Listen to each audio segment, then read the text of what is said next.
Ouais, il faut faire 3, 2, 1. Bonjour à tous. Merci aux participants de ce webinaire de nous avoir rejoints et certainement d'autres vont nous rejoindre durant ce webinaire. Donc, c'est un webinaire proposé par Coréville de France Sud où il y aura deux présentations sur le Covid-19, le premier étant sur l'actualité, sur la vaccination contre la Covid. Efficacité et effet indésirable en vaccin vie réelle, immunodéprimés, variants, par le professeur Jean-Daniel Lelève de l'hôpital Henri Mondor. Et la deuxième partie de ce webinaire sera les formes prolongées de Covid, présentée par le professeur Dominique Salmon, président du Corévi à l'hôpital Hôtel-Dieu.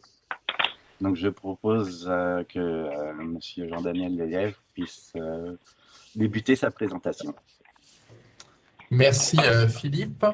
Donc merci pour l'invitation. Et donc je vais vous parler, comme on vient de le dire, des actualités sur la vaccination au Covid, en ciblant quelques termes. Ces actualités sont nombreuses et on va essayer de couvrir les thèmes les plus importants, mes liens d'intérêt dans les 4 dernières années. Et on va passer au vif du sujet, donc la vaccination Covid. Les plateformes vaccinales qui sont actuellement disponibles, qui comprennent des vecteurs adénoviraux, soit des vecteurs adénoviraux de chimpanzés, c'est le vaccin d'AstraZeneca et d'Oxford, soit des vecteurs adénoviraux d'origine humaine, et c'est le vaccin adéno 26 de Janssen. Enfin, deux plateformes ARN, qui sont les plateformes de Pfizer, BioNTech et de Moderna. Juste un rappel sur l'efficacité de ces vaccins qui sont appréciés contre les formes symptomatiques ou contre les formes sévères chez les sujets plus jeunes et les sujets plus âgés. Simplement cette diapositive pour vous rappeler que quelle que soit l'efficacité de ces vaccins sur les formes symptomatiques, ils ont toute une efficacité assez remarquable sur les formes sévères, donc celles qui vont conduire à l'hospitalisation ou au passage en réanimation. Et ça, c'est le résultat évidemment des essais de phase 3. Alors, la première partie va concerner les données en vie réelle de ces différents vaccins, parce que comme vous le savez, un certain nombre de pays, au premier rang desquels l'Angleterre, le Royaume-Uni de manière plus générale et Israël, ont pu vacciner très largement leur population et donc on a pu obtenir des données en vie réelle de l'efficacité de ces vaccins. Un petit rappel, ces vaccins, comme tous les vaccins, ne sont pas efficaces dès le lendemain de la première injection. Il y a un certain délai pour la mise en place d'une immunité adaptative qui est, selon les vaccins, en moyenne on va dire de 2 semaines. Et ça, on le voyait bien dans les premières études qui ont été faites avec les vaccins ARN, notamment. Vous voyez que ici, avec le vaccin de Pfizer, les courbes entre l'incidence dans le groupe placebo et l'incidence dans le groupe vaccinal se distinguent, se séparent aux alentours de J10, J12. Donc, apprécier une vaccination, l'efficacité d'une vaccination dans la première semaine ou dans les 10 premiers jours est un non-sens immunologique. Alors, qu'est-ce qu'on sait des données en vie réelle? La première étude est une étude dite écossaise puisqu'elle s'est faite en Écosse, publiée sous forme de préprint et maintenant disponible dans le Lancet, qui est une étude observationnelle conduite entre décembre 2020 et février 2021 à partir d'une cohorte prospective ouverte de la population écossaise. Donc les données sont disponibles pour 5 millions de personnes et en Écosse, il y a 1 137 000 personnes à cette époque, en février 2021, qui avaient été vaccinés avec une première dose de vaccin. Et dans cette étude, les auteurs ont regardé l'impact de la vaccination sur les hospitalisations, tous vaccins confondus. Là, il y en a avec 2, AstraZeneca et Pfizer, et par vaccin, après une seule dose de vaccin.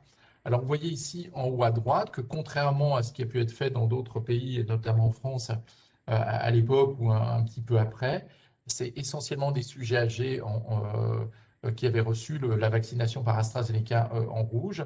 Les sujets plus jeunes avaient reçu la vaccination avec du Pfizer BioNTech. Et en dessous, vous pouvez voir que, évidemment, plus on allait avec des populations âgées, plus on avait une couverture vaccinale qui était importante, parce que les Anglais, comme les autres pays, ont fait des priorisations vaccinales. Alors, quels sont les résultats de cette étude écossaise? On retrouve, comme attendu, un impact dès 7 à 13 jours après la première dose, avec une efficacité vaccinale qui est estimée aux alentours de 47%. Mais on voit que quand on s'éloigne un peu de cette première dose et qu'on se situe à un mois après la première vaccination, c'est là que l'effet va être le plus important. Et on va avoir une diminution du nombre des hospitalisations de 85% dans la classe d'âge de 18 à 64 ans, 79% pour les 65-79 ans et 81% pour les plus de 80 ans. Quand on regarde vaccin par vaccin, on retrouve une efficacité vaccinale qui est grossièrement la même pour les deux vaccins, entre 85 et 94%, ce qui est donc très rassurant sur l'efficacité de ces deux types de vaccins. Et chose importante, et on y reviendra plus tard dans la présentation, à l'époque, c'est le variant dit anglais, le B117, qui circulait au Royaume-Uni. Donc, ça voulait dire aussi que ces vaccins étaient efficaces contre ce type de variant. Autre étude, toujours au Royaume-Uni, mais cette fois-ci anglaise, un petit peu différent dans sa conception. C'est une étude, ce qu'on appelle cas témoin test négatif. On va comparer dans des structures de soins ceux qui vont avoir des symptômes et qui auront été vaccinés ou qui n'auront pas été vaccinés. Et on va regarder l'efficacité vaccinale. Ils avaient pu inclure dans cet essai, enfin dans cette étude, 112 000 personnes qui avaient été vaccinées et 44 590 qui ne l'avaient pas été fait. Et là encore, ils vont regarder l'efficacité sur cette fois-ci les infections symptomatiques, pas uniquement les hospitalisations comme la première étude, mais un peu plus large, tout vaccin confondu, après une seule dose pour le vaccin AstraZeneca et après 2 doses pour le vaccin de Pfizer-BioNTech. L'efficacité est estimée à 10 jours après la première dose, pour les raisons que je vous ai expliquées plus tôt. Et là, on retrouve une efficacité qui est aussi assez importante, 70% après la première dose de vaccin Comirnaty, donc Pfizer, 89% après la deuxième dose. Et parmi ces gens, une diminution de 44% du risque d'hospitalisation, de 51% du risque de décès, c'est-à-dire parmi les formes symptomatiques, hein, pas parmi, c'est pas une diminution de 51% des décès, c'est 51% des 11% qui restaient, qui avaient quand même des infections symptomatiques. Donc une efficacité qui était remarquable sur les formes symptomatiques et les formes les plus sévères, et l'efficacité qui était à peu près identique pour le vaccin Vaxzevria, 75%, et là encore une diminution additionnelle de 37% du nombre d'hospitalisés.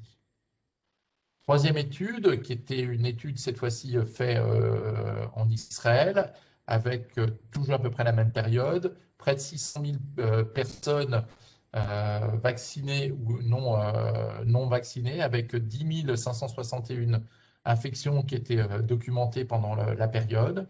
Et on regardait ici, les Israéliens n'ont reçu que du vaccin Pfizer. On regardait l'efficacité après 1 ou 2 doses de vaccin. Et vous voyez qu'on a une efficacité vaccinale qui est de 46% après une dose, 90% après 2 doses, et qui va porter sur les infections symptomatiques. On reviendra tout à l'heure sur les infections asymptomatiques, mais sur les infections symptomatiques, avec après une dose 57%, après 2 doses 94%, et sur les hospitalisations, les formes sévères. Donc, une efficacité supérieure à 90%, quelles que soient les formes, qui correspond aux données qu'on observait dans les études de phase 3, et donc très rassurant sur l'efficacité de ces vaccins en vie réelle.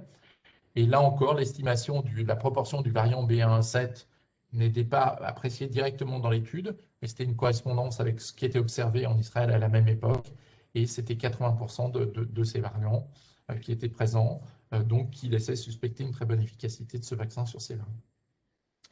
Alors maintenant, les données sur la transmission. Vous savez, pendant très longtemps, on a dit que ces vaccins vont marcher sur les formes sévères, mais on sait assez peu de choses sur la transmission, sur le portage asymptomatiques, parce que la transmission, évidemment, c'est un peu compliqué à apprécier. Donc, il y a deux manières de regarder la transmission. C'est regarder la fréquence avec laquelle les gens ont des formes asymptomatiques. Et quand on dépiste le virus, est-ce qu'il y a une diminution de la charge virale chez les gens qui sont vaccinés par rapport à ceux qui ne sont pas vaccinés? Simplement pour vous répondre pour vous préciser tout d'abord que pourquoi il y a cette dichotomie entre la prévention de l'infection symptomatique et non symptomatique, bah, parce que les réponses immunitaires ne sont pas tout à fait les mêmes.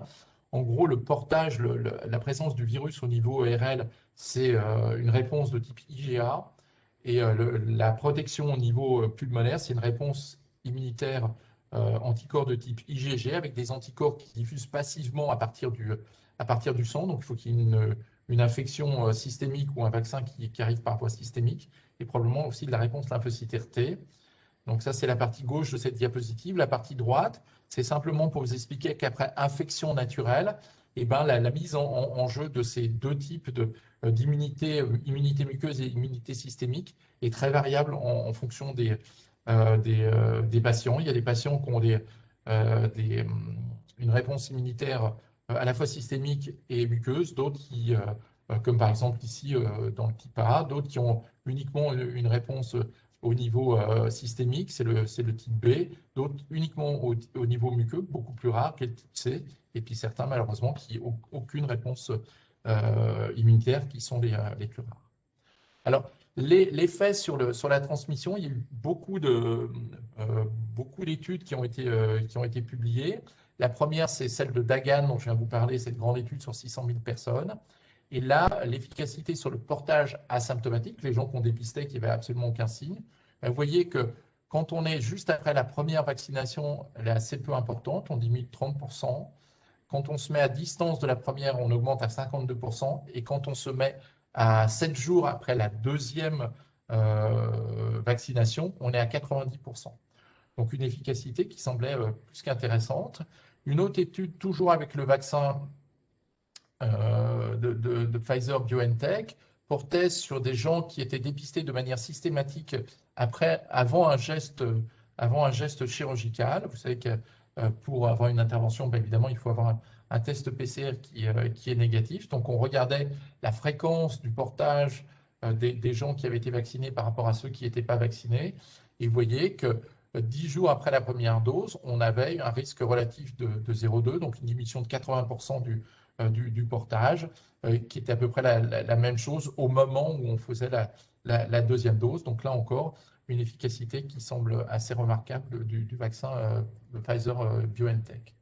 Alors, il y a eu des études un petit peu plus compliquées. Je ne vais pas rentrer dans les détails de ces deux études qui ont été faites au Royaume-Uni. Pourquoi elles sont plus compliquées? Parce qu'on va regarder, notamment dans la première, le portage chez des membres de la famille de personnel de santé qui ont été vaccinés.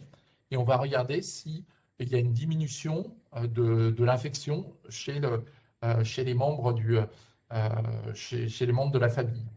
Et là, on trouve effectivement une efficacité avec une diminution qui est pas majeure, qui est aux alentours de 30 à 50%. Et c'est un petit peu compliqué parce que là, on va associer les deux vaccins. Et puis surtout, parce que là, on regarde vraiment la transmission, on va regarder l'efficacité chez une tierce personne, et cette tierce personne n'a pas été forcément infectée quand elle s'infecte dans le cadre familial. Elle a pu être dans le métro, enfin dans les transports, sur son cadre familial. Donc il y a quand même une efficacité, ce qui prouve qu'il y a quelque chose, mais on ne peut pas mesurer l'ampleur de cette efficacité parce qu'il y a ce biais d'infection qui peut être par une autre manière que le cadre familial. Enfin, toujours sur les données sur la transmission, cette fois-ci les données sur l'efficacité du vaccin sur la charge virale. On a des données pour le vaccin Pfizer, et là je vous ai mis une photo, enfin pas une photo, une figure, pardon, de l'article de Levin et Tiefenbrunn Levin Tiefenbrunn, publié dans Nature cette année. Vous voyez ici le niveau de charge virale des patients qui sont à 1 à 11 jours après une dose de vaccin et qui ont une infection 1 à 11 jours après une première dose de vaccin Pfizer, et ici en vert de 12 à 37 jours après cette dose. Et vous voyez que ce qu'on appelle le CT, qui est donc le nombre d'amplifications qu'on a besoin de faire en RT-PCR, augmente de manière significative. Ici, passe de 25 à 27. Ça veut dire qu'on est obligé de plus amplifier le matériel génétique qu'on a au départ pour avoir un signal, et donc moins il y a de charge virale. Donc un impact du vaccin Pfizer, on l'a vu à la fois sur le nombre de gens qui sont infectés de manière symptomatique, sur le nombre de gens qui sont infectés de manière asymptomatique, et également sur la quantité de virus. On n'a pas de données pour Moderna. Pour AstraZeneca, on a une diminution de la charge virale et de la durée d'extraction chez les gens qui sont vaccinés. Et enfin, on n'a pas de données. Enfin, les données avec Janssen montrent qu'on n'a pas de différence significative en termes de charge virale. Les limites de tout ça, c'est qu'évidemment, si on regarde uniquement la charge virale, on sait qu'il y a plus de particules infectieuses quand on est plutôt à des CT à 30 qu'à 27. Donc à l'échelon individuel, c'est peut-être pas complètement pertinent, mais à l'échelon collectif, évidemment, moins on a de virus, moins le risque de transmission est présent. Donc, en gros, ces premières données post-marketing sont intéressantes. Il semble qu'avec les vaccins ARN, on a une très bonne efficacité sur les infections asymptomatiques après la seconde dose, qui est de l'ordre de 80 à 90%, plutôt chez les personnes jeunes et sans comorbidité, puisqu'on a chez les autres. Pour Janssen, alors on avait des données disponibles dans le dossier d'AMM avec une diminution de l'ordre de 70%.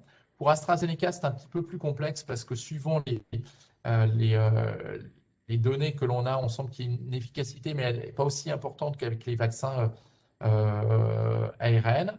Et en tout cas, on voit qu'au moins dans une donnée, il y aurait une efficacité de l'un ou de l'autre des vaccins aux alentours de 50%.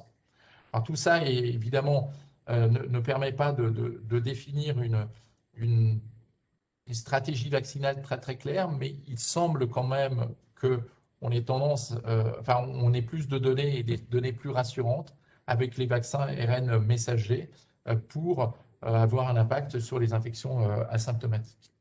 Évidemment, on a des données qui sont pas forcément vraies qui ne sont pas extrapolables à tout type de variants. Et ce qu'on a eu était essentiellement une période où le variant anglais était présent, et on a des données insuffisantes pour les deux autres variants qui nous posent problème, le sud-africain, le brésilien, évidemment encore moins pour le variant indien. Des données maintenant importantes sur la tolérance, avec ces fameuses thromboses avec thrombophilie qui ont été vues après les vaccinations avec le vaccin Vaxzevria, avec au 4 avril en Europe 169 cas de thrombose cérébrale, donc 42 qui avaient été mortelles, et parmi elles 90 avec une thrombocytopénie, 53 thromboses splanchniques, c'est-à-dire intra-abdominale, avec 29 avec une thrombocytopénie, et avec un taux de déclaration, donc un risque aux alentours de 1,34 pour 100 000 doses administrées. On ne connaît pas encore tout à fait le mécanisme en jeu, mais qui pourrait faire intervenir des anticorps activateurs de plaquettes contre le PF4, comme ce qu'on a vu dans les thrombocytopénies auto-immunes induites par les pariens. Alors, il y a plusieurs questions qui se posent. La première, est-ce que ça peut survenir après une deuxième dose? La réponse est on n'a pas suffisamment, pour l'instant, vacciné des gens avec des deuxièmes doses, sauf en Angleterre, mais l'Angleterre nous a donné avec retard les cas qu'ils ont observés. On a observé, l'EMA a observé des cas après une deuxième dose, donc il faut rester il faut rester prudent. C'est pas parce qu'on n'aurait pas eu après une première qu'on n'en aura pas après une deuxième. La deuxième question, c'est est-ce que c'est vrai pour tous les vaccins adénoviraux ou est-ce que c'est que pour AstraZeneca? Au 21 avril, pour le vaccin Janssen, qui est donc aussi un vaccin adénoviral, il y avait 7 millions de doses qui ont été administrées aux États-Unis et 17 cas identiques de thrombose cérébrale ou de thrombose avec thrombopénie. Et là, essentiellement chez les femmes de moins de 60 ans. Donc, ça semble être un mécanisme un peu général pour les vaccins de type adénovirus. Alors évidemment, il y a une grande question sur est-ce qu'il faut continuer à utiliser des vaccins de type AstraZeneca, pourquoi pas utiliser uniquement des vaccins Pfizer? Pour plusieurs raisons. La première, c'est que on n'est pas, même si on a des données qui sont plutôt rassurantes sur le vaccin Pfizer, il pourrait y avoir d'autres effets indésirables et on va y venir juste après. Donc, ça ne préjuge pas d'une tolérance garantie à 100% des vaccins Pfizer. Il peut y avoir des événements malheureusement indésirables graves quand on finit par vacciner des dizaines de millions de personnes. Et puis l'autre chose, c'est qu'on n'a pas des vaccins Pfizer pour couvrir l'ensemble de la planète, et même sans parler de l'ensemble de la planète, l'ensemble de l'Europe, voire même l'ensemble de la France. Donc il faut pouvoir réfléchir à un bénéfice individuel et puis un bénéfice collectif. Il y a un vrai bénéfice collectif à utiliser ce type de vaccins qui sont des vaccins, encore une fois, remarquablement efficaces sur les formes sévères de la maladie, et puis qui pourraient avoir aussi une efficacité en termes de transmission. Alors, ce qui conduit à analyser le risque, le bénéfice individuel. Et si vous avez un exemple d'analyse du risque, de la balance bénéfice-risque qui avait été fait par les Anglais, la même chose a été fait par les gens de l'Institut Pasteur. Ils nous ont permis de réfléchir à la HAS sur la conduite à tenir et les recommandations à faire. Alors, je ne peux pas vous présenter les données qui ont été présentées par l'Institut Pasteur à la HAS parce qu'elles vont faire l'objet de publications. Donc, pour l'instant, elles ne sont pas publiques, mais c'est le même type de présentation. En fait, ce qu'il faut comprendre, c'est que pour apprécier la balance bénéfice-risque, il faut avoir l'âge des gens qu'on va vacciner et l'incidence de la maladie. Si on se met ici chez les gens qui sont jeunes, de 20 à 29 ans, avec une incidence qui était très faible, de 2 pour 10 000, ce qu'on voyait voilà, au Royaume-Uni au mois de mars 2021. Vous voyez que le bénéfice en termes de prévention, de la diminution des hospitalisations en soins intensifs va être de 0,8 pour 100 000 personnes qui vaccinées, alors que le risque de finir en réanimation parce qu'on aurait un effet indésirable est de 1,1. Donc il n'y a aucun intérêt à vacciner des populations jeunes entre 20 et 30 ans dans ce cadre-là. Si on se met à l'extrême opposé, qui est une incidence à 20 pour 100 000, 20 pour 10 000, pardon, qui était le pic, ce qu'ils avaient vécu pendant le pic de la seconde vague au Royaume-Uni, et qu'on regarde les gens les plus âgés entre 60 et 70 ans, vous voyez ici que la balance bénéfice-risque est sans aucune commune mesure et qu'il faut absolument se faire vacciner par ce type de vaccin.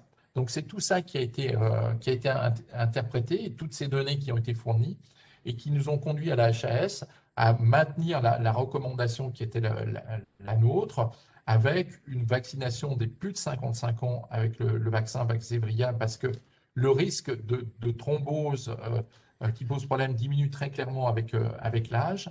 Et par contre, à cet âge-là, et à l'heure actuelle, la balance bénéfice était très claire. Alors, on avait même une balance bénéfice-risque qui était assez claire pour des gens plus jeunes. Ça commençait aux alentours de 45-50 ans. Mais pour ne pas avoir à remodifier des recommandations et pour dire finalement c'est plus 55 ans, mais on passe à 45 ans pour gagner finalement assez peu en termes euh, de, de, de vie sauvée ou d'hospitalisation sauvée, on a préféré garder un message qui soit audible, qui soit clair, et utiliser ce cut-off de 55 ans qui est tout à fait pertinent.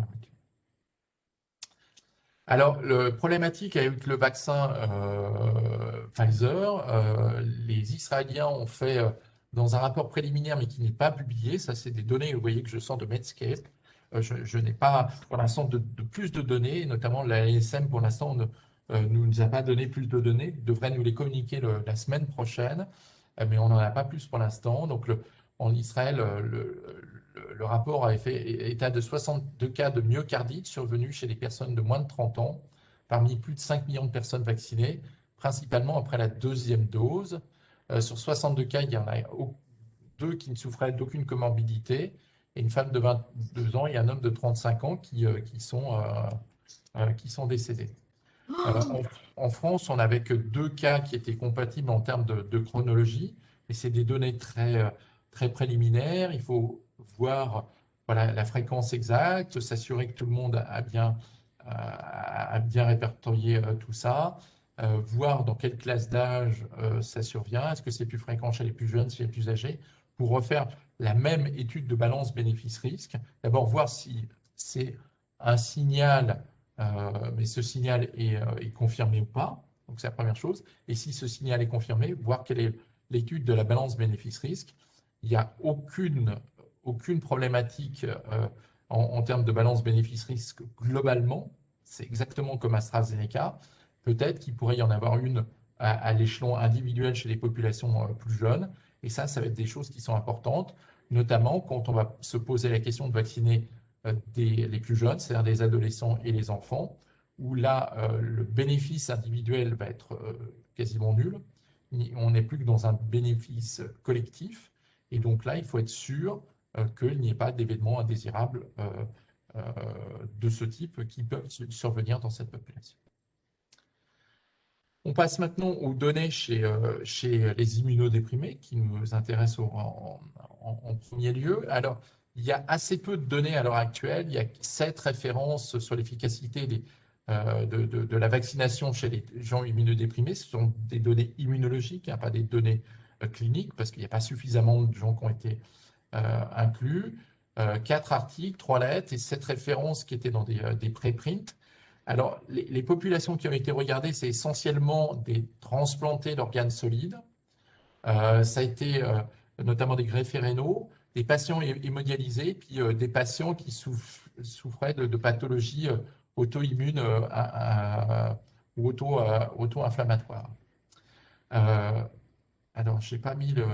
Ah oui, j'ai dû remettre après, pardon, les résultats. En gros, je reviendrai après parce que ça fait partie des recommandations. En gros, ce qui a été vu dans ces quelques études, c'est que les gens qui étaient les plus sévèrement immunodéprimés, c'est-à-dire en gros les gens qui étaient transplantés et ceux qui avaient des chimiothérapies pour des hémopathies, avaient une mauvaise réponse à la vaccination. Pour les autres, il n'y avait pas de problème. Donc, ce qui nous concerne plus directement, évidemment, sont les patients affectés par le VIH, les patients qui vivent avec le VIH. Et là, on a assez peu de personnes qui ont été incluses dans les grands essais de Pfizer ou de Moderna, puisqu'on était à 0 à 5 ou à 6% des gens dans les essais. Donc, et souvent, même, ils n'étaient pas pris en compte dans les analyses finales, donc c'était impossible de conclure. La seule étude pour laquelle on a des résultats, c'est une étude de phase 2B avec le vaccin de Novavax, qui est un vaccin protéique en Afrique du Sud, où 460 personnes qui vivent avec le VIH ont reçu le vaccin et 484 le placebo, ce qui donne une efficacité vaccinale de 52%, mais vous voyez avec des écarts des IC50, des IC95 pardon, qui sont très larges, hein, donc de moins 25 à 81%, alors que l'efficacité du vaccin était de 60% en population, je dirais générale, chez les patients non VIH négatifs. Donc, on a l'impression qu'il y a une petite baisse d'efficacité, mais on n'avait pas bien on n'avait pas dans l'essai des caractéristiques immunovirologiques des patients qui étaient inclus. On disait simplement que les patients avaient une maladie médicalement stable, ce qui ne veut pas dire grand-chose, parce qu'on peut être médicalement stable avec un état médiocre. Donc, c'était un peu difficile de conclure et de savoir si cet effet était lié au fait qu'on est allé en Afrique du Sud, dans un pays où la couverture par les antirétroviraux, évidemment pas la même que dans notre pays, et qu'il y avait des gens qui étaient très sévèrement immunodéprimés, donc on ne le sait pas à l'heure actuelle. Alors, une manière de répondre à ces problématiques, c'est de rentrer les gens dans des cohortes. Et la NRS et l'INSERM ont mis en place une cohorte qui est la cohorte COV-POPART, qui est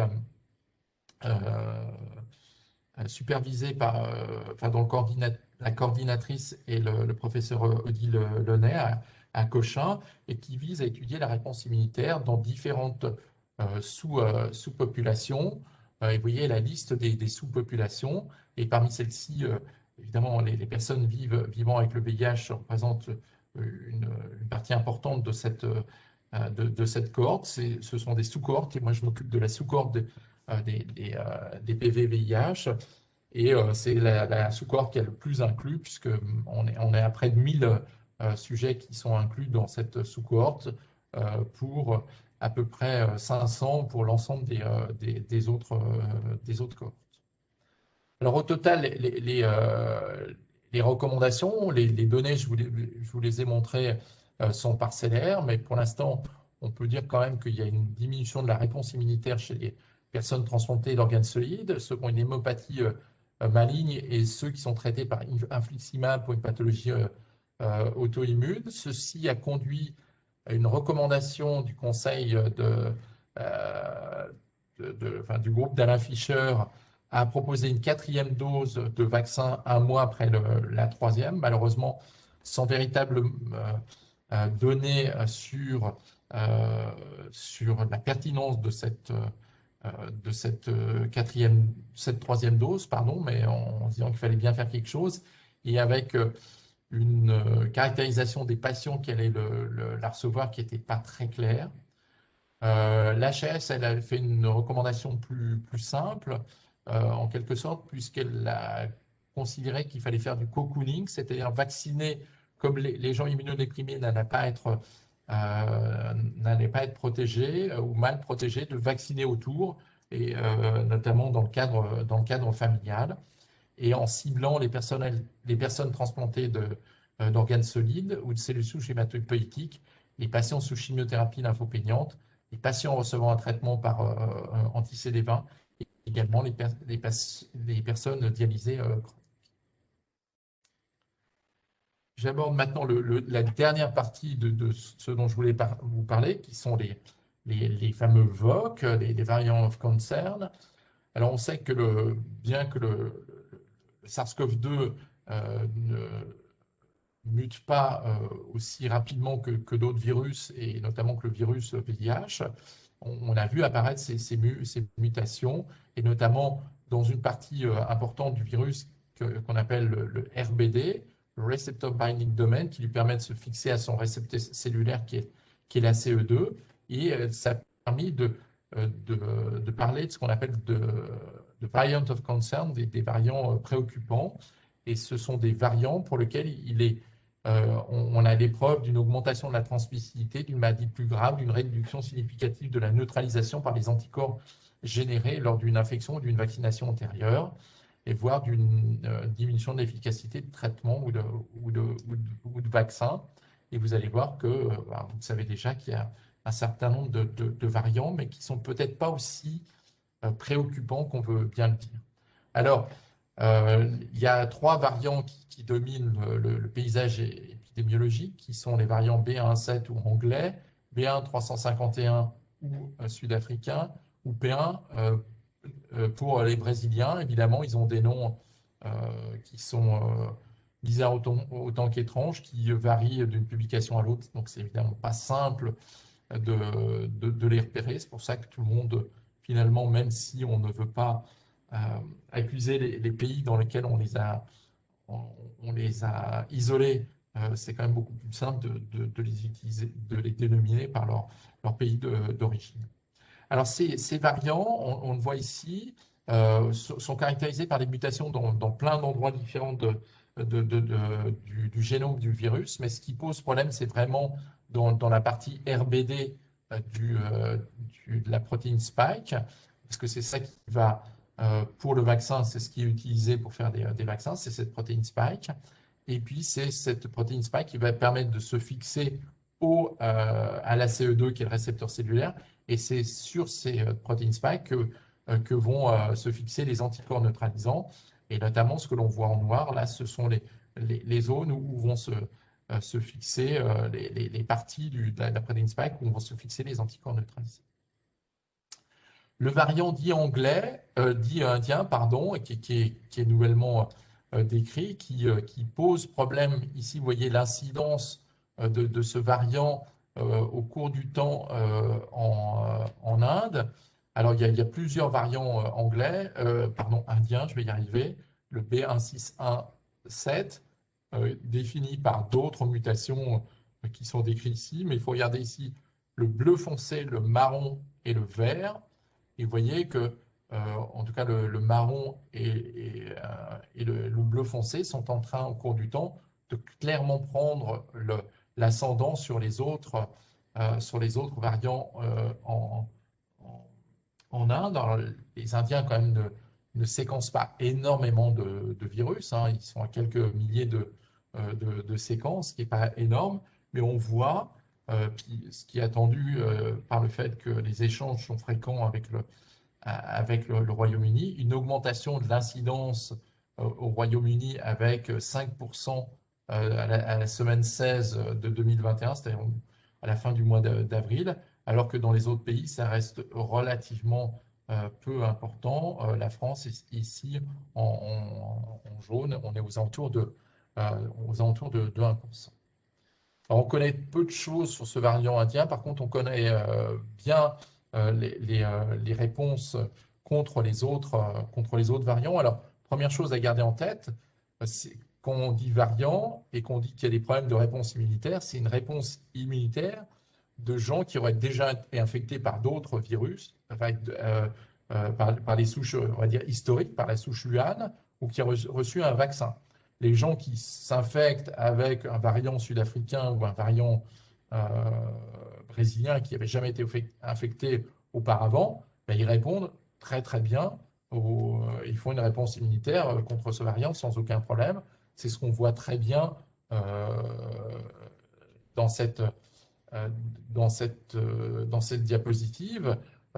Ici, quand on regarde les, la neutralisation contre des gens qui avaient été infectés lors de la première vague contre les virus isolés dans la première vague, on voit que ça marche très bien.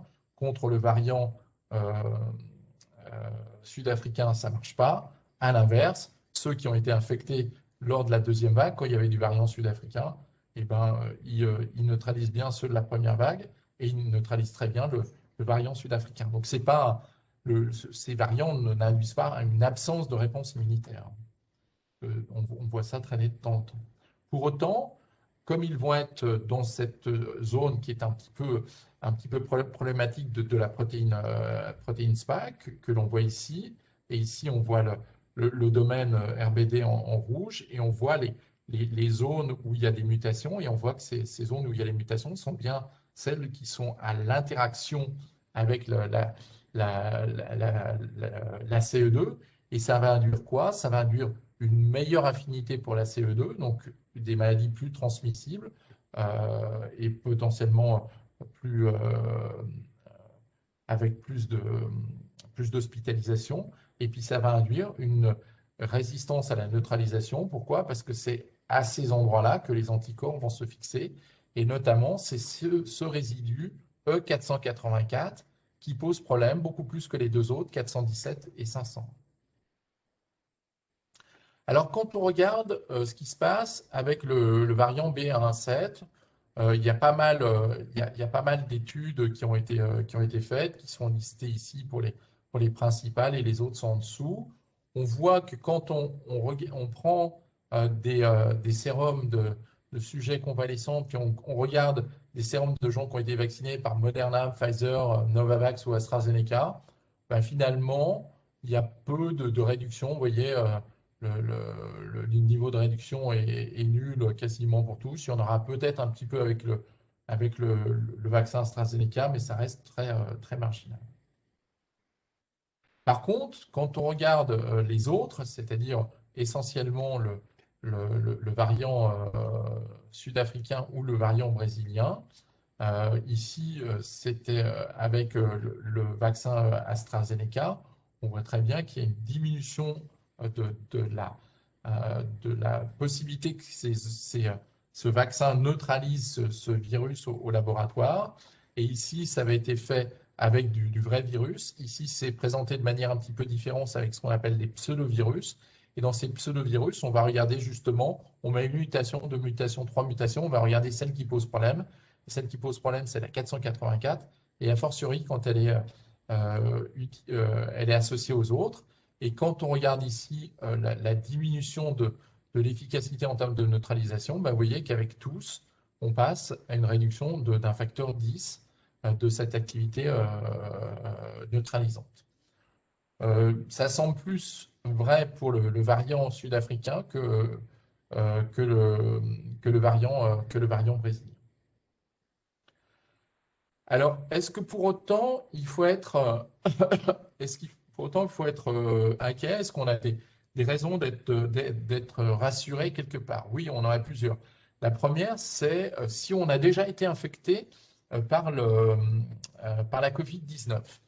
Ici, prenons cette figure, ce sont des gens qui ont été infectés par la Covid-19, première vague, typiquement la personne qui est en train de vous parler, et on regarde 6 mois après ce qui se passe.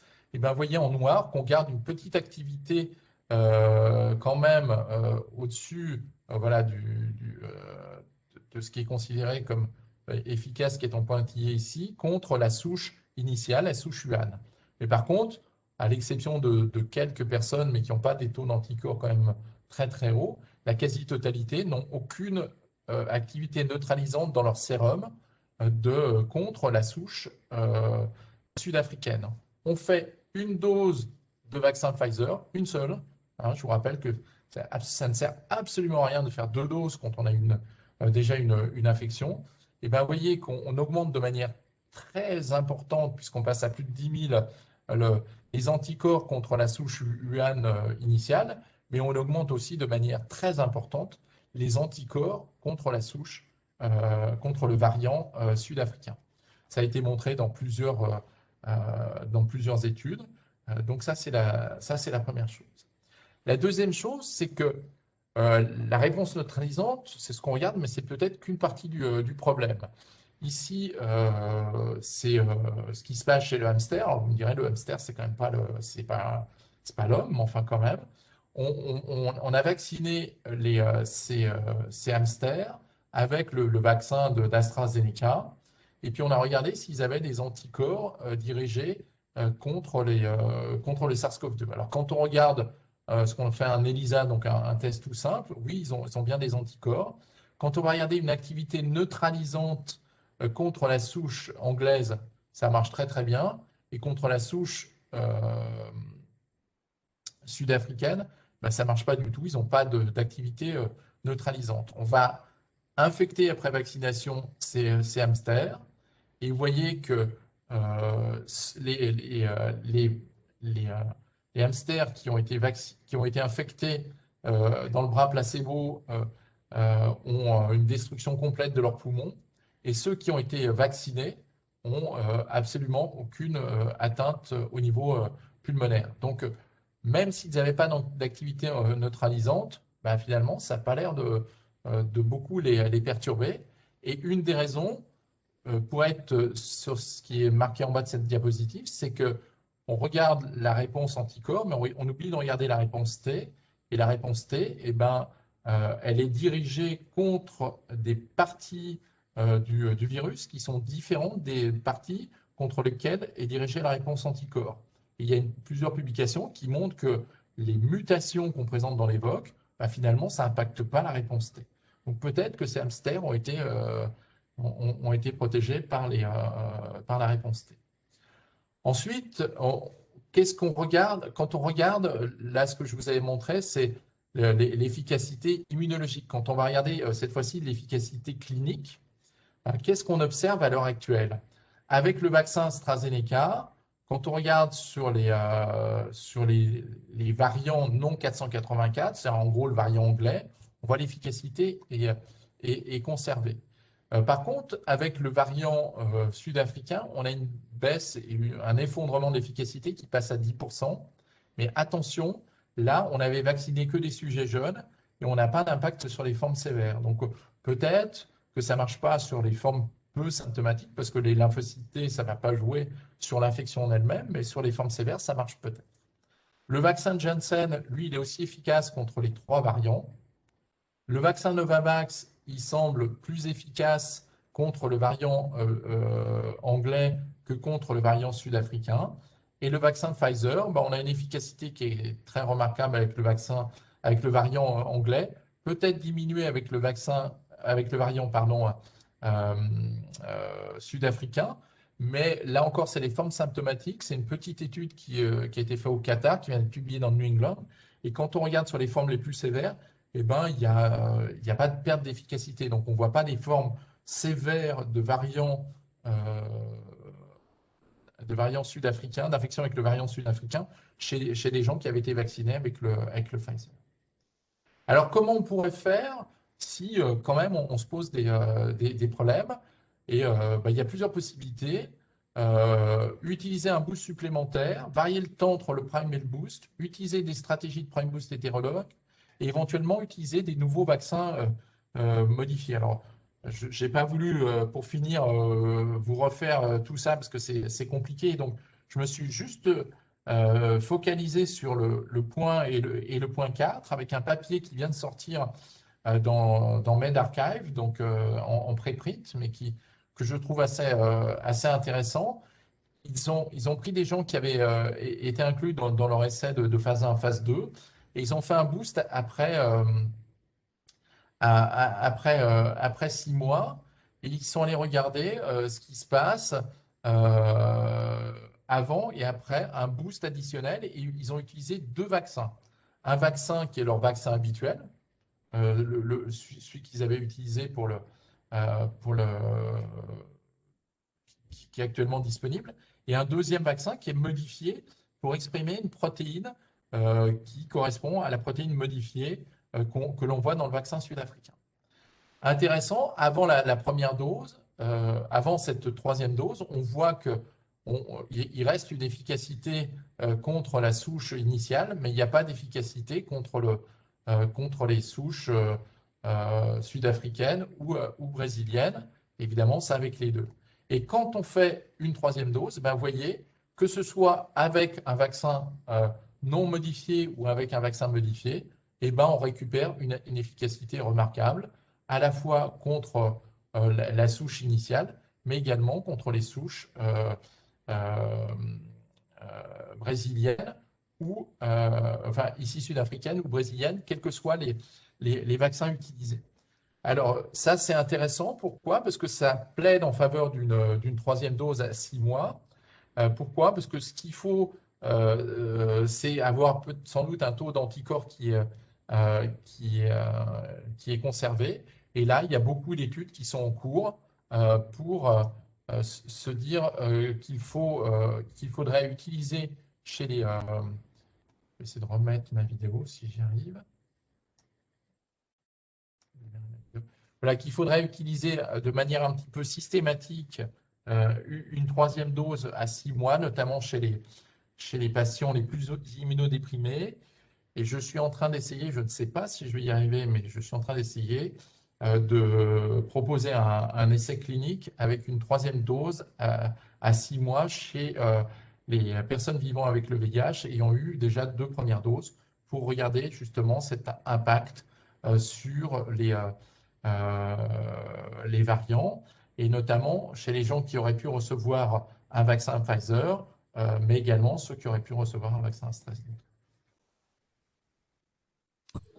Merci beaucoup, Jean-Daniel.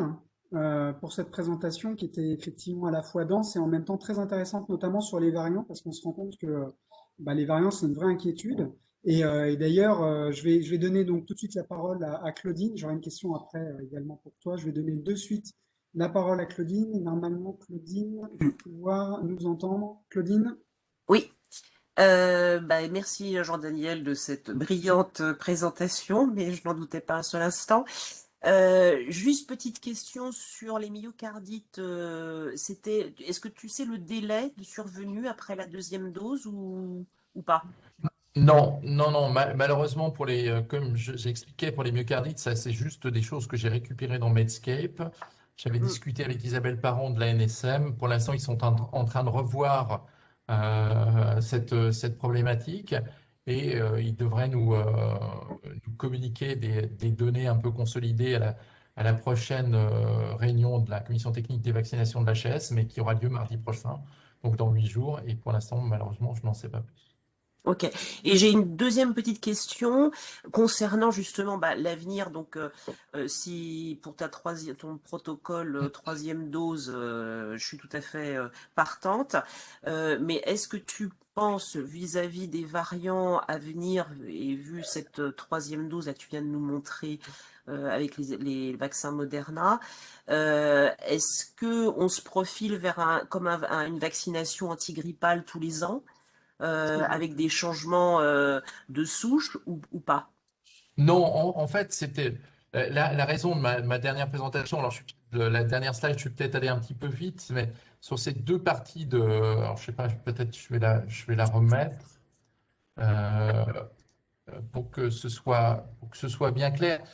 Sur la partie gauche de la diapositive, ce sont une vaccination avec du vaccin non modifié, donc le Mhm. vaccin Moderna actuel.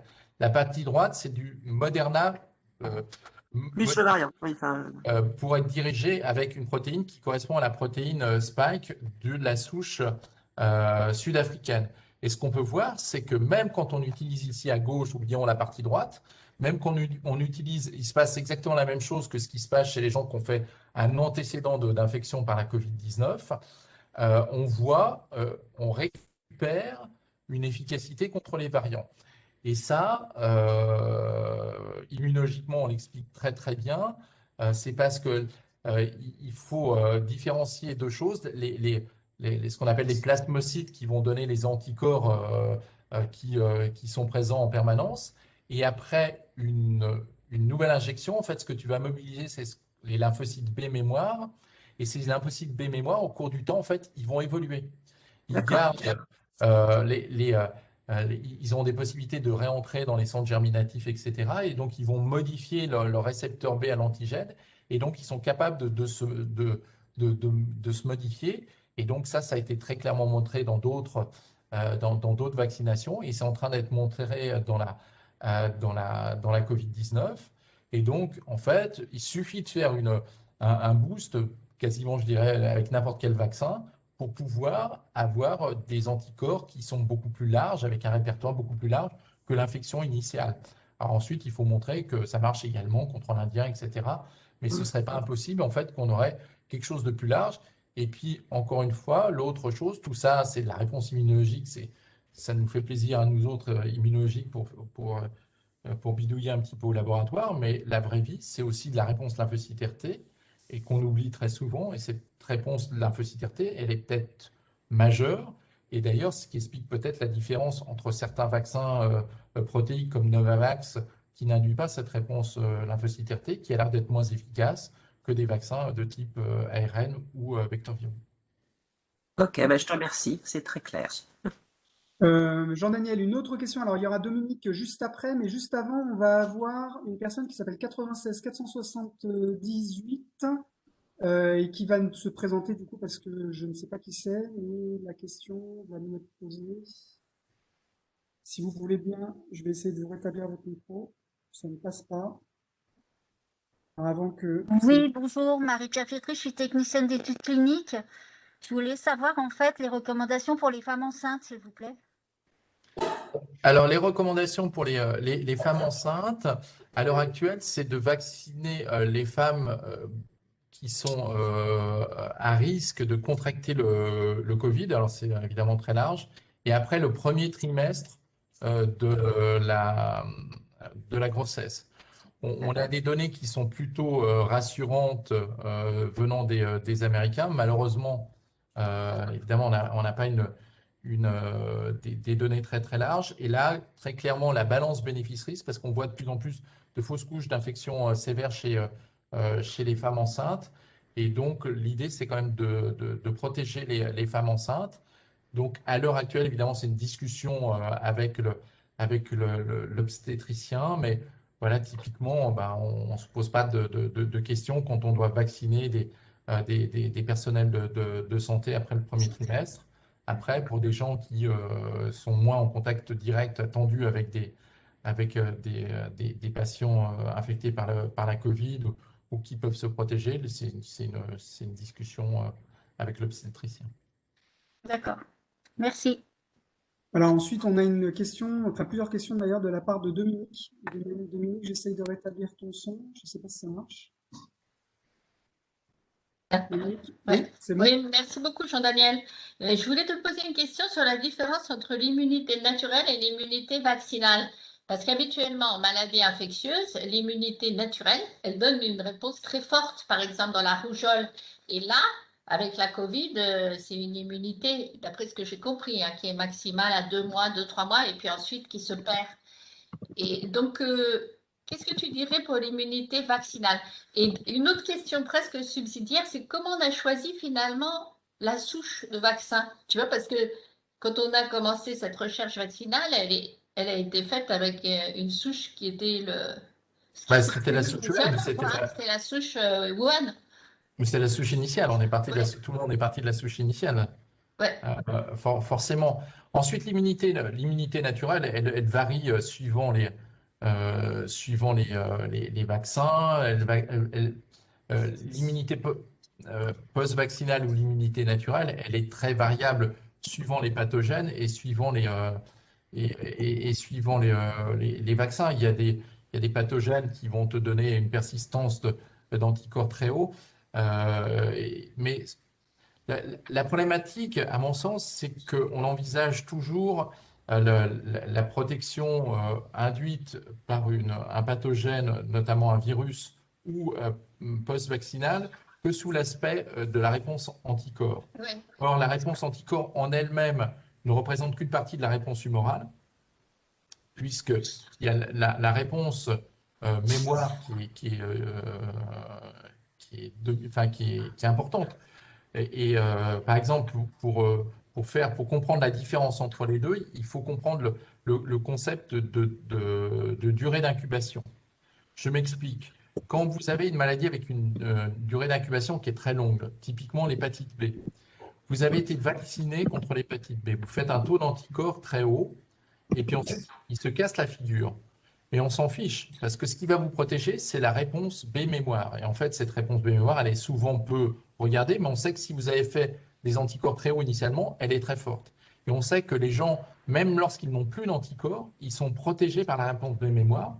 Pourquoi? Parce que quand ils vont être en contact avec le pathogène, ils vont faire très rapidement des anticorps. Ces anticorps vont demander environ une semaine pour se mettre en place.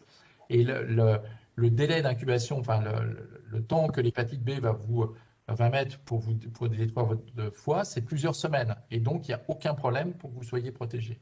C'est complètement différent si vous êtes face à des pathogènes comme le pneumocoque, par exemple.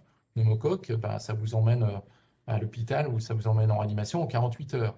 Et donc là, il faut avoir un taux d'anticorps élevé qui est présent. Donc ça, c'est déjà sur la réponse humorale. Il faut comprendre ces concepts. Et puis la deuxième, c'est la réponse lymphocytaire T qu'on n'étudie pas. Pourquoi? Parce qu'elle est compliquée à étudier et donc on utilise en général les anticorps et en disant bah, quand on a des anticorps, c'est qu'on doit avoir des B mémoires, c'est qu'on doit avoir des lymphocytes T et c'est pas Ouais. vrai. Mais donc là, là, la réponse on a- humorale est quand même importante parce que tu as montré que c'est les immunodéprimés qui ont des déficits humoraux qui font non, des formes plus graves et chez lesquels vous allez non, recommander 3 doses. C'est les non, non, hémopathies, non, Non? c'est ceux qui ont justement une diminution de l'immunité T. Les Ah, d'accord. gradués, ils ont J'avais une compris que diminution de c'était les hémopathies. D'accord. Oui, mais même les hémopathies, c'est les hémopathies qui sont traitées. Et quand on est traité, les chimiothérapies, ça détruit les T avant de détruire les B, sauf D'accord. les anti-CD20. Il y a des gens qui ont récupéré complètement de cette maladie. Il y a des cas de Bruton qui ont été donc des gens qui n'ont pas d'anticorps, qui ont récupéré complètement parce qu'ils avaient une réponse T. Donc on étudie. Je ne dis pas que la réponse anticorps est pas intéressante, loin s'en faut, mais on oublie la réponse T et la réponse T participe sans doute à la protection contre les formes sévères. Et c'est quand même ça qui nous intéresse dans un premier temps. D'accord. OK. Et une dernière question, c'était sur donc, la comparaison des vaccins ARN et adénovirus. Donc, sur la transmission, il semble que le vaccin ARN soit plus efficace, enfin, sur les formes asymptomatiques, mais sur les formes graves, tu dirais que l'efficacité est similaire entre les deux vaccins Similaire. ou c'est ça? Similaire. Donc, similaire pour les formes graves, mais sur la transmission, l'ARN est mieux. Ce que tu as Sur mentionné. il semble, mais attention, elle est mieux parce qu'on aussi on a plus d'études. Tout ça est un petit peu biaisé. On a quand même des études qui montrent que en tout cas l'AstraZeneca, on a encore beaucoup moins d'études sur le Janssen, mais sur l'AstraZeneca, il y avait un impact sur le CT, c'était le papier sur le, sur le B1.7 c'est le papier de Mani, je crois, dans le New England, qui montrait qu'il y avait un impact à la fois sur le CT et sur la durée pendant laquelle le virus était présent au niveau de l'oropharynx. Donc il y a aussi un impact de ces vaccins possiblement sur la transmission. Bien, on va passer à une question de Janine. Janine, je vais donc ouvrir votre micro. Normalement, ça devrait être bon. Janine, si vous m'entendez. Après, ça sera Dras qui posera une question. Peut-être qu'il faut ouvrir ton micro, Janine. Oui, voilà, je pense que c'est bon là, non? Oui, c'est bon, on vous entend, ouais. Merci. Deux petites questions. La première question concerne les zonas qui apparaîtraient avec le Pfizer. Et la deuxième question concerne qu'est-ce qu'on sait des personnes qui se font vacciner en premier vaccin avec AstraZeneca et en deuxième vaccin qui souhaiteraient Pfizer? Voilà. Alors, première question, je ne sais pas. Pas entendu parler de zona après le vaccin Pfizer. Enfin, en tout cas, il n'y a pas de sur-risque, hein. Il faut toujours se méfier quand même. Il y a forcément des gens qui vont faire des infarctus, des zonas, tout ça, mais pas répertorié un signal de zona après le vaccin Pfizer. Ensuite, AstraZeneca et puis ensuite Pfizer. Ça, c'est ce qu'on appelle le Prime Boost hétérologue, qui est quelque chose que je défends depuis plusieurs semaines, qui commence à faire son chemin. Pour tout un tas de raisons immunologiques, il est beaucoup plus pertinent de ne pas utiliser le même vaccin parce qu'on va mobiliser de manière différente l'immunité. Et en tout cas, en faisant de l'AstraZeneca et un vaccin ARN, il a été montré dans les modèles animaux qu'on avait une meilleure immunité. Et il y a un essai qui s'appelle l'essai Comcov qui est en cours en Angleterre. On n'a pas encore les résultats immunologiques sur ce type d'approche. On a juste les résultats de tolérance qui sont globalement satisfaisants. Mais tout un tas de données nous ont conduit à proposer à l'HAS de faire ces stratégies de prime boost hétérologue parce que pour les gens les plus jeunes, évidemment, on était inquiets par le fait de refaire une dose d'AstraZeneca. Merci.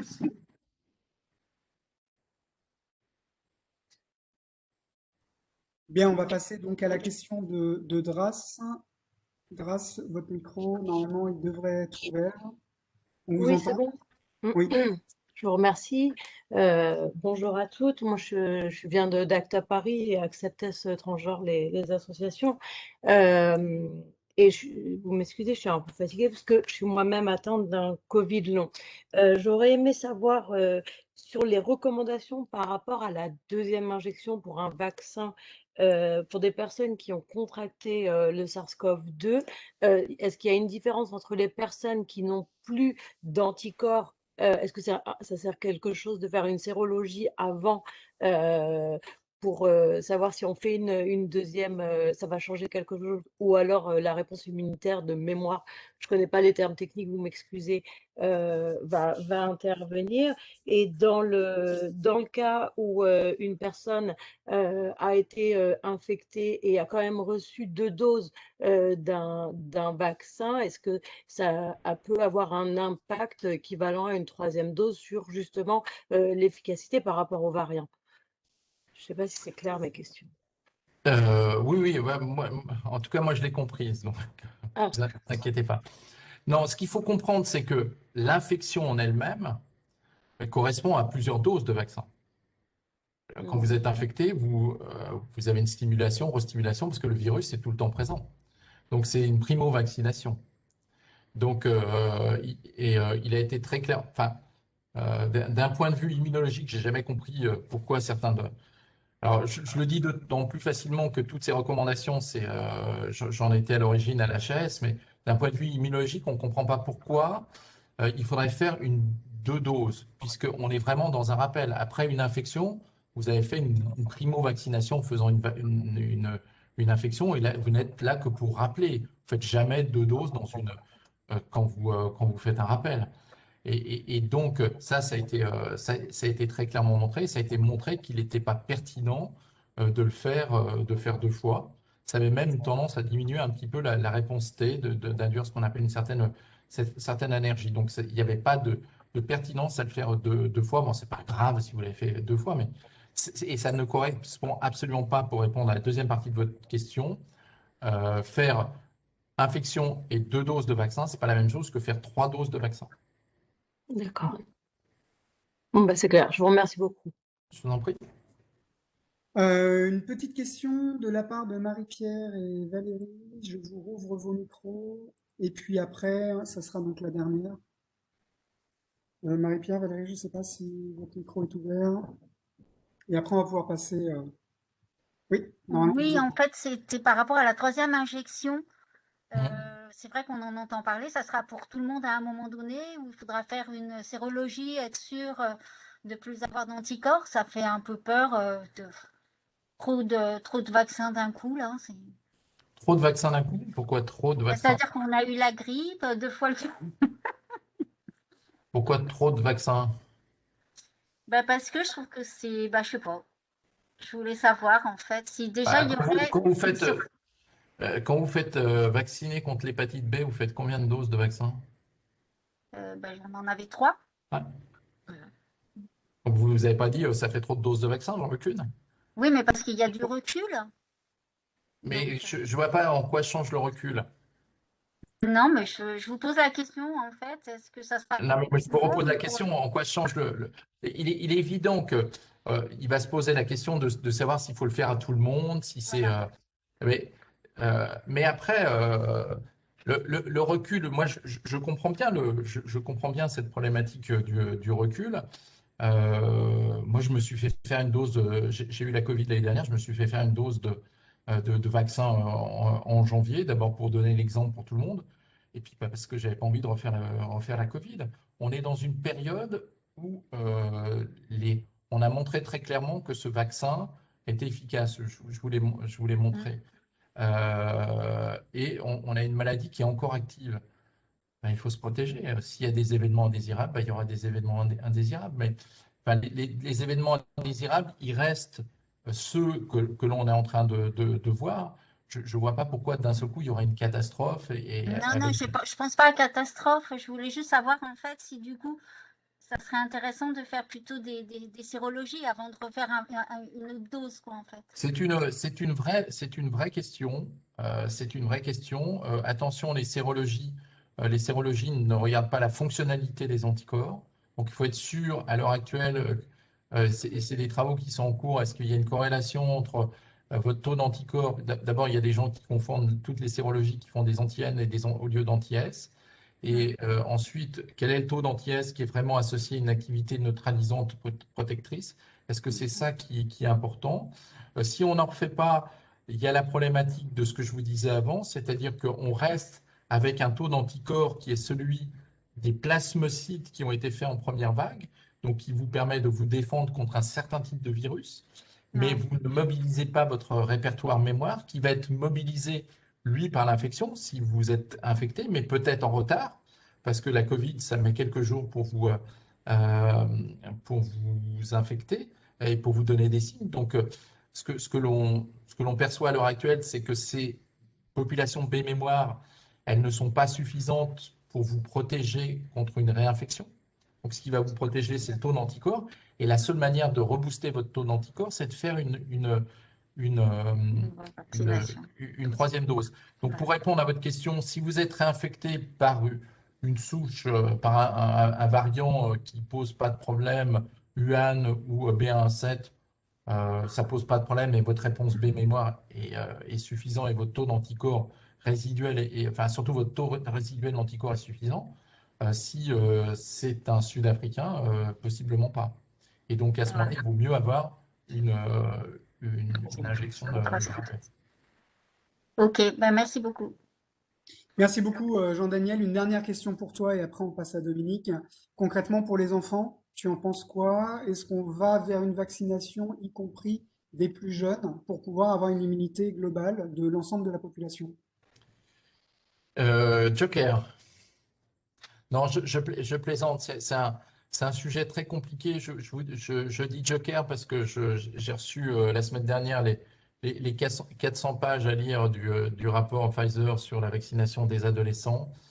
Qu'il faut que c'est une vraie problématique pour tout un tas de raisons. C'est une problématique parce que est-ce qu'effectivement on a besoin de vacciner cette population pour avoir cette immunité de groupe? Ce que je pense, mais encore faut-il qu'on ait tous les arguments, être sûr que ce soit un réservoir. Et puis après, il y a toute la problématique de la balance bénéfice-risque. Moi, j'ai 55 ans, j'assume un risque, même s'il est très faible, en vaccinant, parce que je peux finir demain à l'hôpital, je peux finir en réanimation. Vacciner mon fils qui a 5 ans, uniquement pour me protéger moi, C'est notre c'est une autre démarche. conception de la vaccination. Donc, il faut absolument qu'on soit sûr de ce que l'on fait. C'est peut-être quelque chose auquel on va être obligé, parce que si le réservoir continue chez l'enfant, on pourrait voir apparaître de nouveaux variants et des variants qui vont poser problème demain et être plus problématiques pour les sujets les plus âgés. Mais c'est une vraie question. On ne peut pas répondre en 2 minutes. Il faut qu'on ait vraiment tous les éléments en main et on fait en sorte là, de les avoir pour proposer une solution. Et puis, dernier petit point important, et vous avez sans doute vu le directeur de l'OMS qui dit quand même attention avant de vacciner les enfants chez vous, pensez à garder du vaccin pour vacciner les adultes dans les pays où on en a besoin. Complètement. Merci beaucoup, Jean-Daniel. Une fois de plus, Je t'en c'était prie. ultra clair. On va te réinviter pour connaître la suite des vaccins et notamment donc sur cette question donc des enfants parce que ça passionne les gens. Et puis merci encore pour tout parce que c'est toujours très clair et en même temps c'est toujours très dense. Donc c'est un véritable plaisir de pouvoir t'écouter. On va passer Je à la t'en prie. Et comme je te présentation. le disais, je vais te transmettre les diapositives. Donc, pour qui les veut, elles seront disponibles. Génial, on va pouvoir les mettre sur le site du Corévi Île-de-France Sud. Merci beaucoup Jean-Daniel. On va passer maintenant à la présentation donc de Dominique sur les Covid longs, puisque ça fait partie effectivement des problématiques notamment donc issues du Covid. Alors normalement Dominique, ton micro est réouvert, ce qui va te permettre de pouvoir prendre la parole. Voilà. Bonjour à tous. Vous m'entendez? Oui, on t'entend. Voilà, donc on va changer de sujet, parler aujourd'hui des symptômes prolongés de la Covid que les patients appellent Covid long, ce qui passe maintenant dans le langage courant.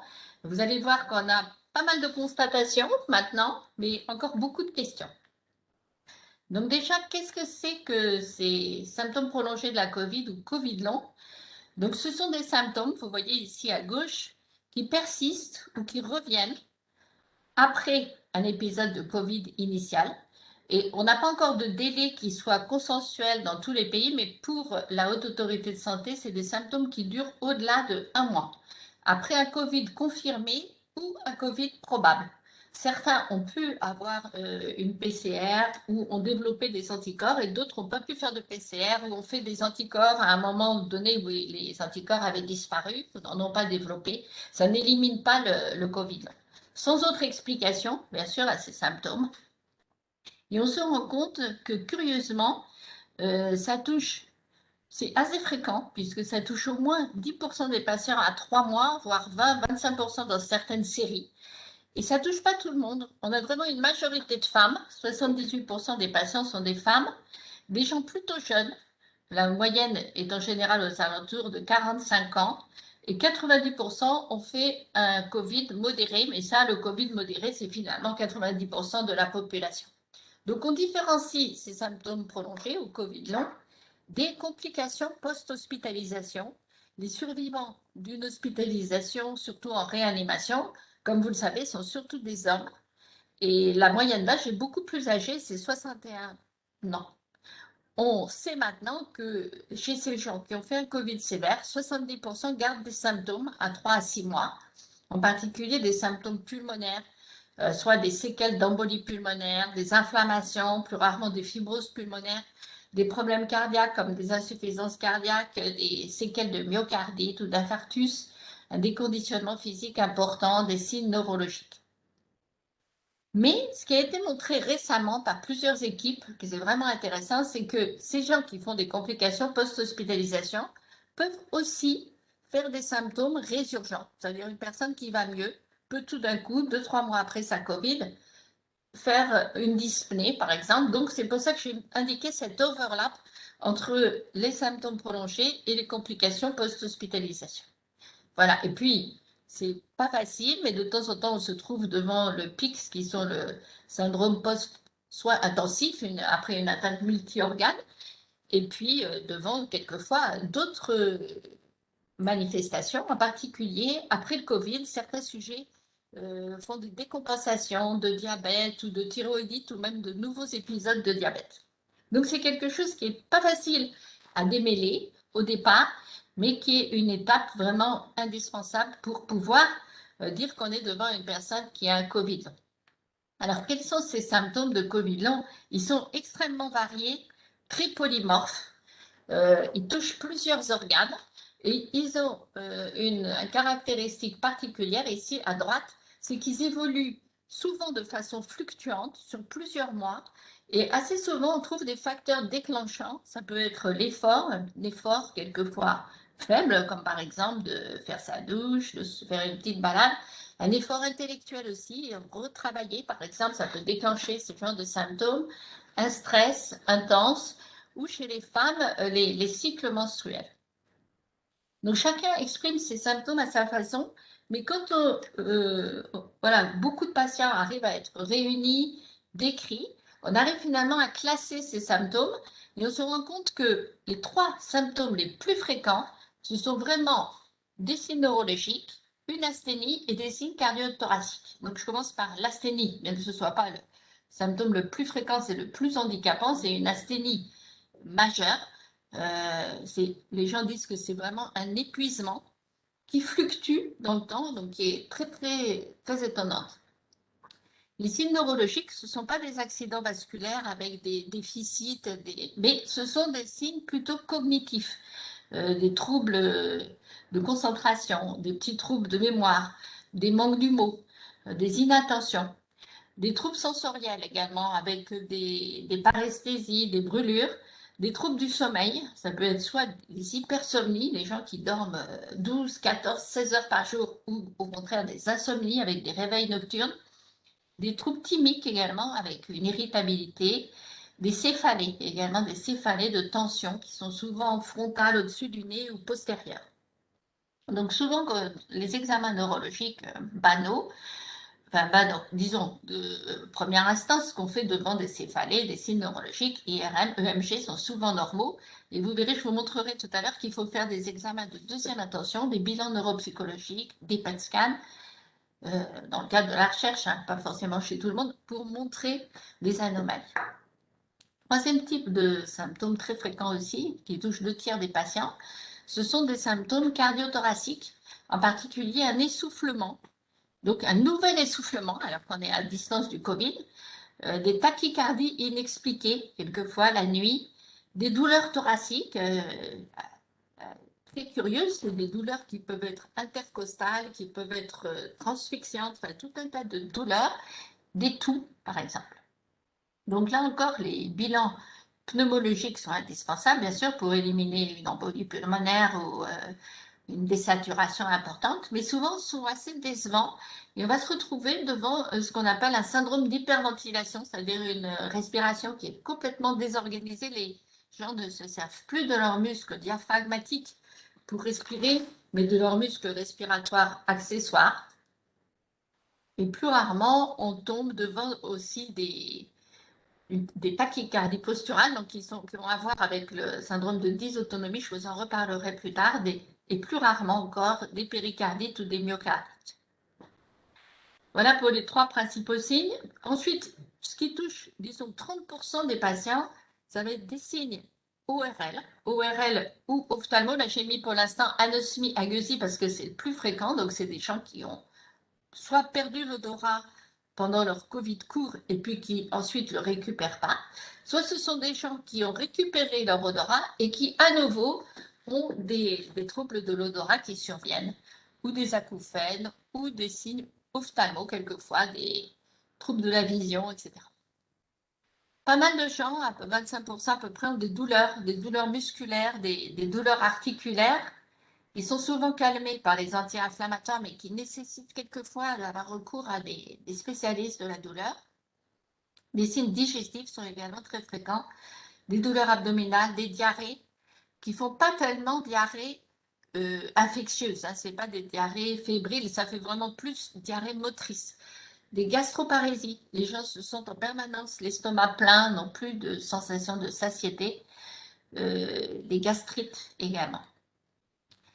Et puis, beaucoup plus rare, donc je n'ai pas mis tous les symptômes, il y a des symptômes plus rares, mais très étonnants, comme notamment les signes cutanés, vasculaires, endocriniens. Enfin, ce Covid-là peut toucher vraiment beaucoup d'organes.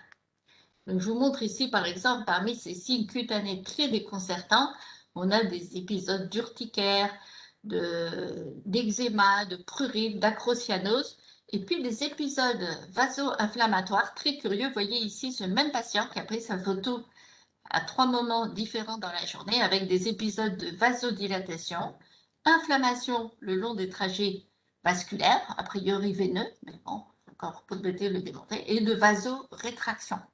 Donc on a l'impression qu'il y a quand même un côté vasculaire dans cette histoire. Donc ça, c'est juste pour vous montrer. Donc ça, ce que je vous ai montré, c'est les constatations des médecins. Mais en parallèle, les patients aussi, soit se sont réunis en association, soit ont co-organisé avec des épidémiologistes des enquêtes. Et ici, c'est l'enquête de Compère qui a été faite à l'Hôtel-Dieu sur 600 patients qui ont déclaré leurs symptômes. Et vous voyez que c'est très concordant avec beaucoup de troubles neurologiques, des signes généraux, des signes thoraciques, locomoteurs, digestifs, ORL, etc. Alors, devant ces symptômes, bien sûr, on se dit, mais est-ce que ces symptômes sont organiques ou est-ce qu'ils sont fonctionnels? Est-ce qu'ils sont peut-être liés au fait qu'on vit une période extrêmement stressante, etc. Donc, de plus en plus d'études commencent à sortir sur ce sujet et montrent qu'il y a une différence vraiment établie entre les sujets qui ont fait la Covid et ceux qui n'ont pas fait la Covid en termes de signes prolongés. Vous voyez ici une étude qui a été faite chez 2000 soignants suédois qui, via une application, déclaraient tous leurs symptômes entre avril et janvier 2021. Et ils ont été ensuite testés sur un sérum régulièrement et donc les épidémiologistes ont comparé les sujets séropositifs et les sujets séronégatifs. Vous voyez que chez les séropositifs, on a nettement plus de symptômes persistants, même s'il en existe un peu chez les séronégatifs, quoique ça peut être aussi des patients Covid long qui n'ont pas développé d'anticorps. Et toujours, mais il y a une différence vraiment significative entre les deux groupes. Et une chose qui est quand même plutôt rassurante, c'est que ces symptômes, même s'ils sont fréquents au début, à 4 mois, à 8 mois, ils ont tendance à diminuer. Mais ils restent encore fréquents chez 15% des sujets à 8 mois. Et ils impactent la vie professionnelle, sociale, familiale. Donc, ce n'est pas des petits symptômes avec lesquels on peut vivre. Pas mal de personnes sont obligées d'arrêter leurs activités professionnelles ou autres. Alors, à l'Hôtel-Dieu, on a organisé une consultation depuis mai 2020 avec donc, des patients qui avaient fait la Covid au mois de mars et on commence à avoir maintenant 1 an de recul sur ces patients. Le suivi est encore court, mais ça permet de montrer que les gens continuent à avoir des alternances de phases de bien-être et d'exacerbation, avec toutefois une évolution globale vers l'amélioration. Vous voyez ici que 80%, à peu près 78%, vont mieux, beaucoup mieux. Ceux qui disent être retournés à la normale sont assez rares, hein, 3%, et seuls 20% des patients vont moins bien ou sont vraiment stationnaires. Donc, bien sûr, ce n'est pas assez rapide pour les gens, mais c'est quand même un premier résultat encourageant. Donc, voilà, les données cliniques commencent à être disponibles, mais derrière ces données, cette description, on a énormément de questions qui sont non résolues, en particulier des questions d'ordre épidémiologique. Quelle est la prévalence de ces symptômes en ville? Ce qu'on voit dans les consultations hospitalières, c'est vraisemblablement le sommet de l'iceberg. Il est possible qu'il y ait beaucoup de patients qui aient 1 ou 2 symptômes, et d'ailleurs, les études internationales ont montré que les études faites en ville, par exemple par les Anglais, montrent que dans 85% des cas, ces symptômes ne sont pas très handicapants. C'est dans 15% des cas seulement que ces symptômes sont vraiment sévères. Le lien avec la Covid, donc vous avez vu qu'on commence à avoir maintenant des données. Les facteurs de risque, quels sont les sujets qui font ces symptômes? Et là encore, des études semblent montrer que ça peut toucher les Covid ambulatoires, mais les gens qui ont fait beaucoup de symptômes au départ, un nombre de symptômes importants, avec des céphalées, des diarrhées, etc., sont plus à risque de Covid. On a vu qu'il y avait les femmes aussi qui étaient plus à risque, par exemple. On a vu aussi dans notre étude, ça n'a pas encore été retrouvé par d'autres, mais qu'il y avait beaucoup d'allergiques aussi qui faisaient des Covid longs, à peu près 50%, alors que dans la population générale, le pourcentage d'allergiques est élevé quand même, et plutôt de l'ordre de 30%. Deuxième question, bien sûr très importante, c'est quels sont les mécanismes physiopathologiques à l'origine de ces symptômes? Là, ça devient vraiment une urgence de démêler ces mécanismes, car c'est seulement quand on aura trouvé ces mécanismes qu'on pourra répondre à la troisième question qui est quelles sont les approches thérapeutiques à proposer en fonction des symptômes. Et puis, bien sûr, quel est l'impact sur la qualité de vie, la vie affective, professionnelle? Parce que si cet impact est important, ça veut dire que toute une organisation de prise en charge de ces personnes en dehors de l'hospitalisation va devoir être mise en place.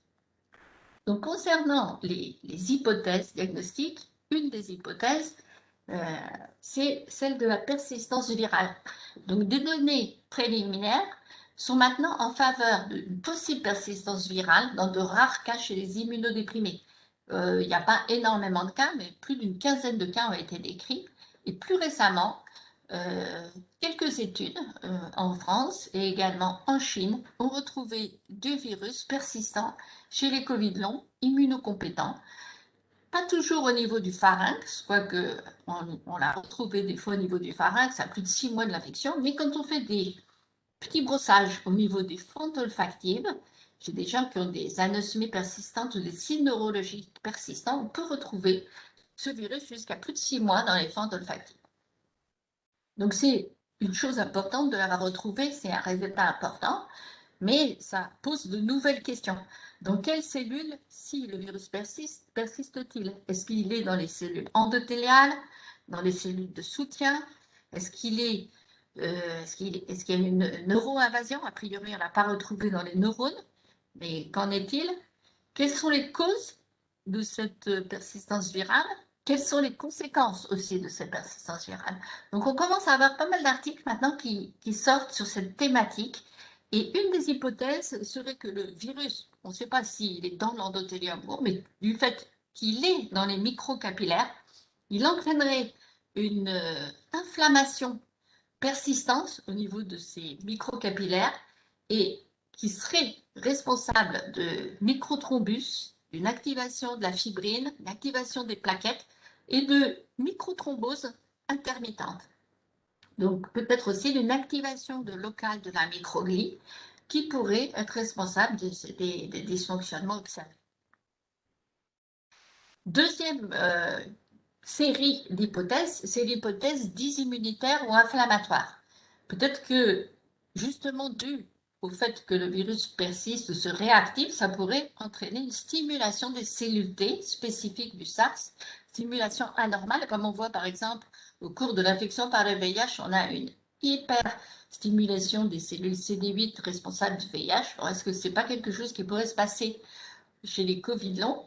Ou à l'inverse, autre hypothèse poursuivie par d'autres chercheurs, ce serait que les réponses CD4 spécifiques du SARS pourraient être de trop faible amplitude chez certains sujets et donc ne pourraient pas permettre peut-être de se débarrasser suffisamment vite du virus.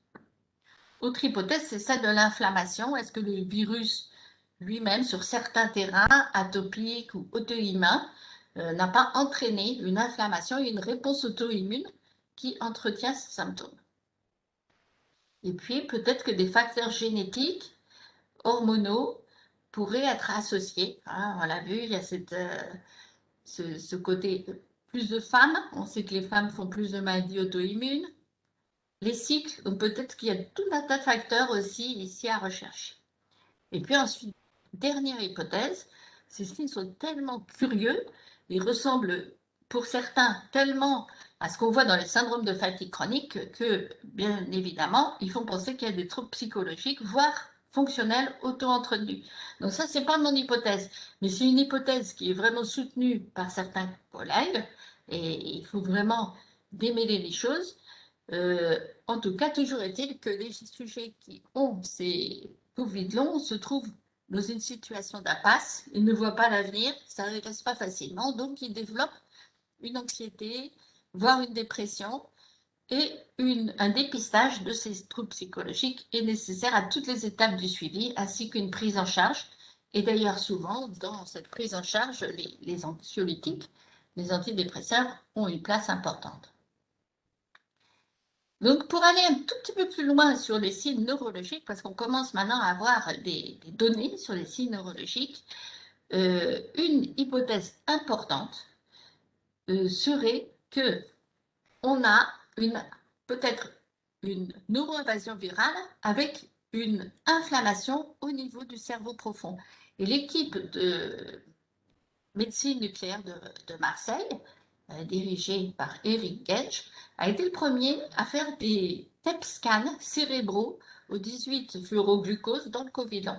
Et il a montré des zones en hypométabolisme par rapport à des témoins au niveau du thalamus, du tronc cérébral, des zones frontales, préfrontales et aussi des lobes cérébelleux. Donc c'est maintenant une technique qui est pas mal développé dans d'autres services. Et je dois dire que dans notre consultation, quand on a des signes neurologiques et qu'on demande un TEP scan cérébral, dans plus de la moitié des cas, on va trouver des zones comme ça qui sont en discret hypométabolisme. Donc quelque chose de rassurant quand même dans cette étude, c'est qu'il a montré qu'avec le temps, les signes s'amélioraient. Il a déjà un recul de 6 mois. Et il a montré aussi qu'il y avait moins d'hypométabolisme chez les sujets qui avaient été traités au départ par irrigation nasale. Je ne sais pas si c'est très significatif, quelle est la signification. Par contre, plus d'hypométabolisme chez ceux traités par drogue ACE. Donc les hypothèses actuelles sont peut-être un peu avant-gardistes, mais malgré tout, je vous les montre quand même. Les hypothèses sur la dysfonction cérébrale seraient peut-être donc celles d'une irritation directe du virus au niveau du tronc cérébral qui entraînerait une neuroinflammation microgliale, astrocytaire, voire un infiltrat leucocytaire, responsable de l'arrivée de médiateurs inflammatoires qui entraînerait donc un dysfonctionnement de cette zone du cerveau qui est située juste derrière la zone olfactive, voire, comme on l'a vu tout à l'heure, des microthromboses et une activation vasculaire. Toujours est-il que tous ces signes qu'on a décrits initialement, vous voyez, en les séparant par symptômes, on peut presque les réunir si on regarde les fonctions des différentes parties du tronc cérébral. le tronc cérébral, quand on a une atteinte du tronc cérébral, on peut avoir, si les zones du sommeil sont atteintes, on peut avoir des troubles du sommeil, des dépressions, fatigue, myalgie. On peut avoir des signes dysautonomiques avec ces diarrhées, ces gastroparésies, ces nausées, ces douleurs abdominales. On peut avoir aussi des atteintes du goût. En particulier, les gens se plaignent très souvent de goût métallique. Et ça peut être une atteinte du noyau trigéminal. Ça peut éventuellement expliquer certains troubles dysautonomiques comme ces tachycardies posturales ou ces syndromes d'hyperventilation. Donc, c'est une piste là de recherche qui devient très importante.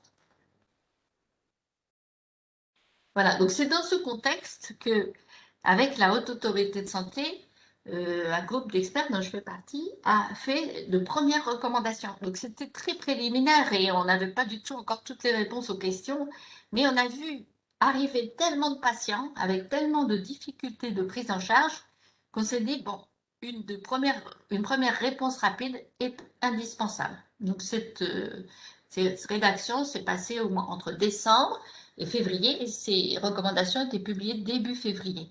Donc, je vais vous dire, en gros, quel est l'essentiel. Donc, l'essentiel, c'est d'avoir une démarche globale. La grande majorité des patients ne sont pas des patients hospitalisés, ils ne sont pas en détresse respiratoire ni cardiaque, donc ils peuvent être pris en charge en soins primaires à condition de faire des consultations longues, de les écouter de façon empathique, personnalisée, et de trouver avec le patient ensuite les solutions pour lui apprendre à s'autogérer.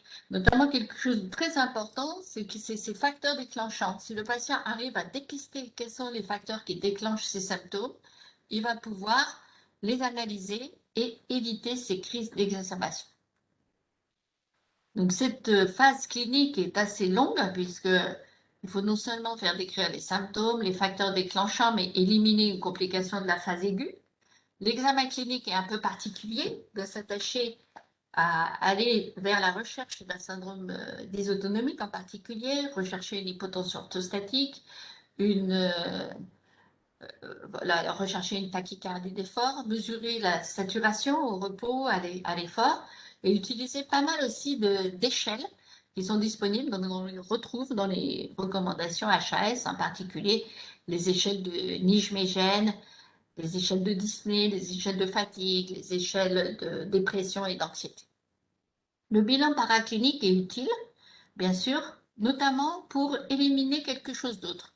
Au départ, on a fait des grands bilans, finalement, ce n'est pas utile parce que vous allez trouver des CRP un peu élevés, des ferritines un peu élevées.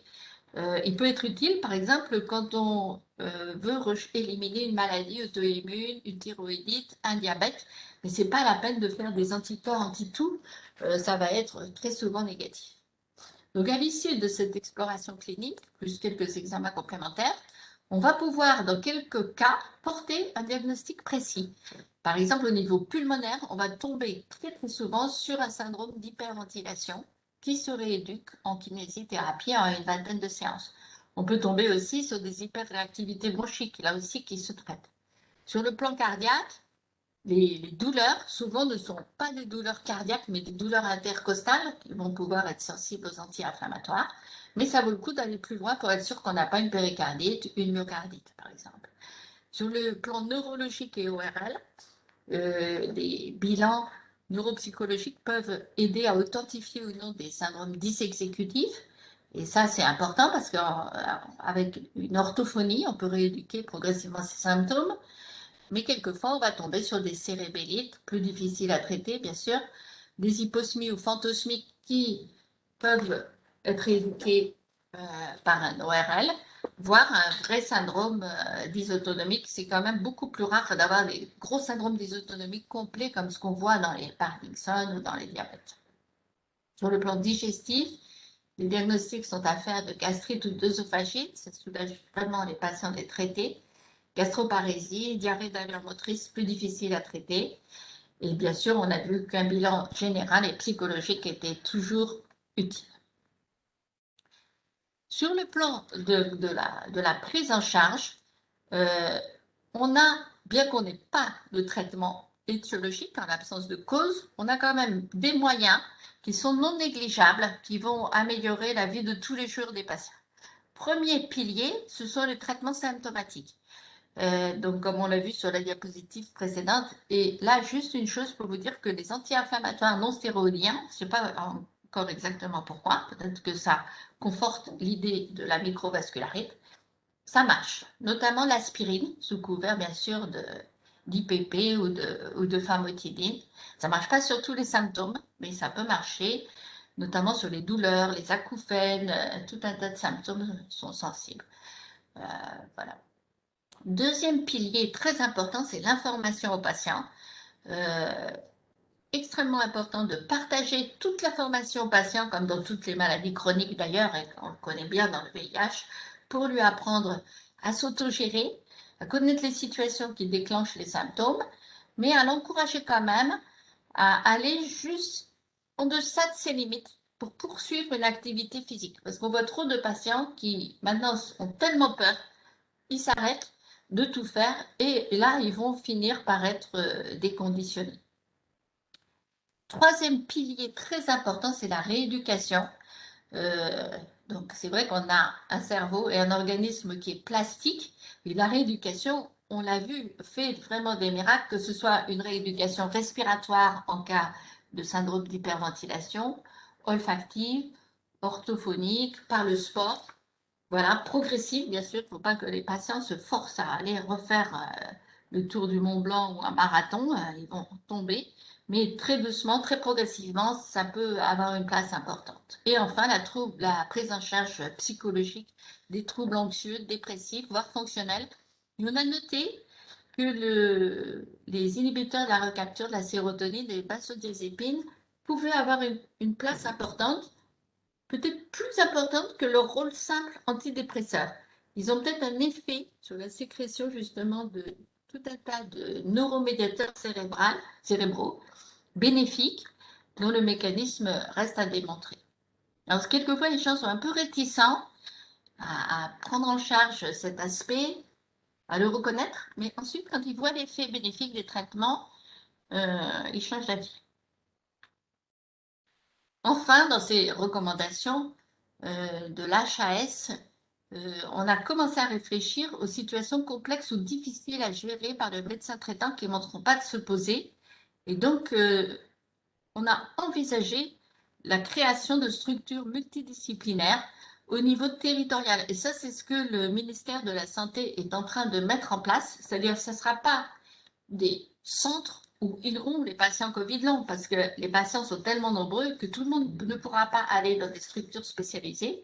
Mais par contre, des réseaux peuvent s'organiser au niveau territorial, comme on l'a fait au début de l'infection par le VIH, avec des kinés, des neuros, des cardios, des pneumos, qui peuvent travailler ensemble, se former et former autour d'eux les plus jeunes. Voire bien sûr quelques centres de prise en charge spécialisés.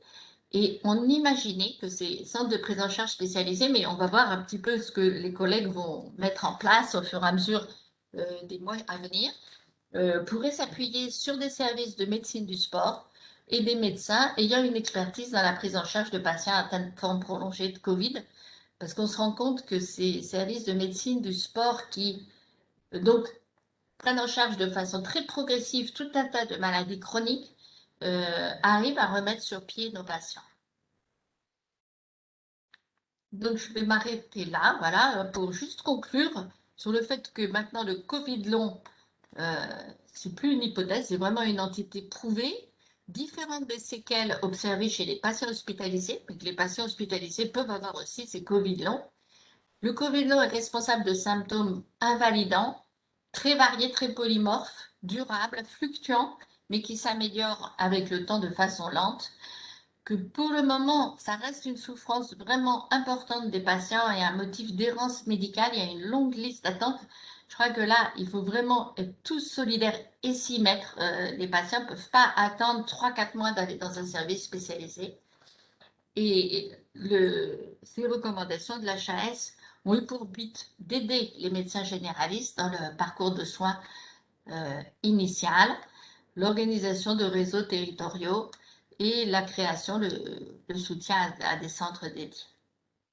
Mais qui reste qu'une recherche active et urgente est importante à mener sur les nombreuses questions qu'on a vues, que ce soit l'épidémiologie, la physiopathologie, les traitements. Jusqu'à présent, ce n'était pas le moment de faire des essais thérapeutiques parce qu'on n'avait pas encore les causes de ce Covid long et donc pas les traitements adéquats, mais je pense qu'il va falloir commencer à en faire, l'impact sur la qualité de vie et puis l'impact de la vaccination. Éventuellement, si vous avez des questions à ce sujet, on pourra en discuter.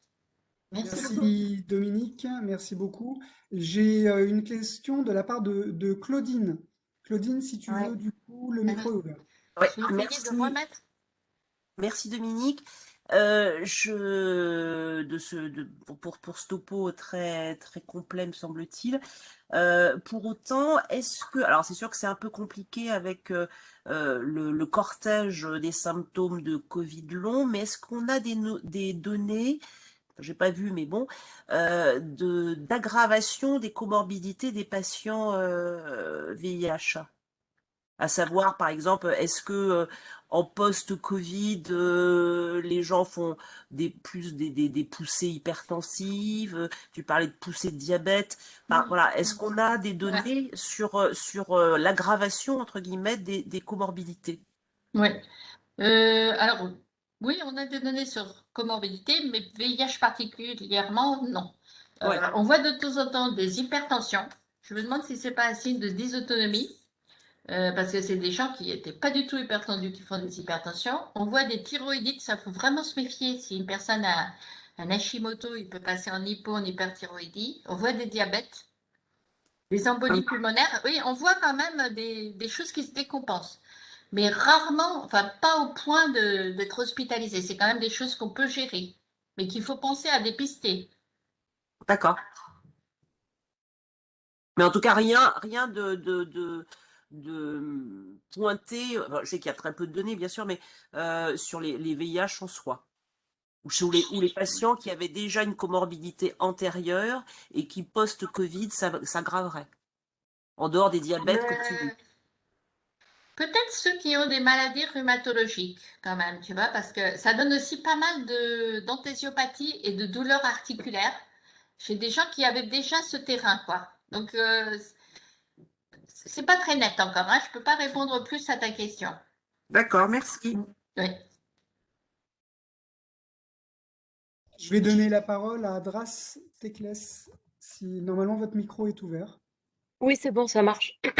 D'abord, je tiens à remercier Dominique infiniment parce que, étant moi-même atteinte d'un Covid long, bah, il y a un vrai isolement des patients. Vous parliez d'errance médicale.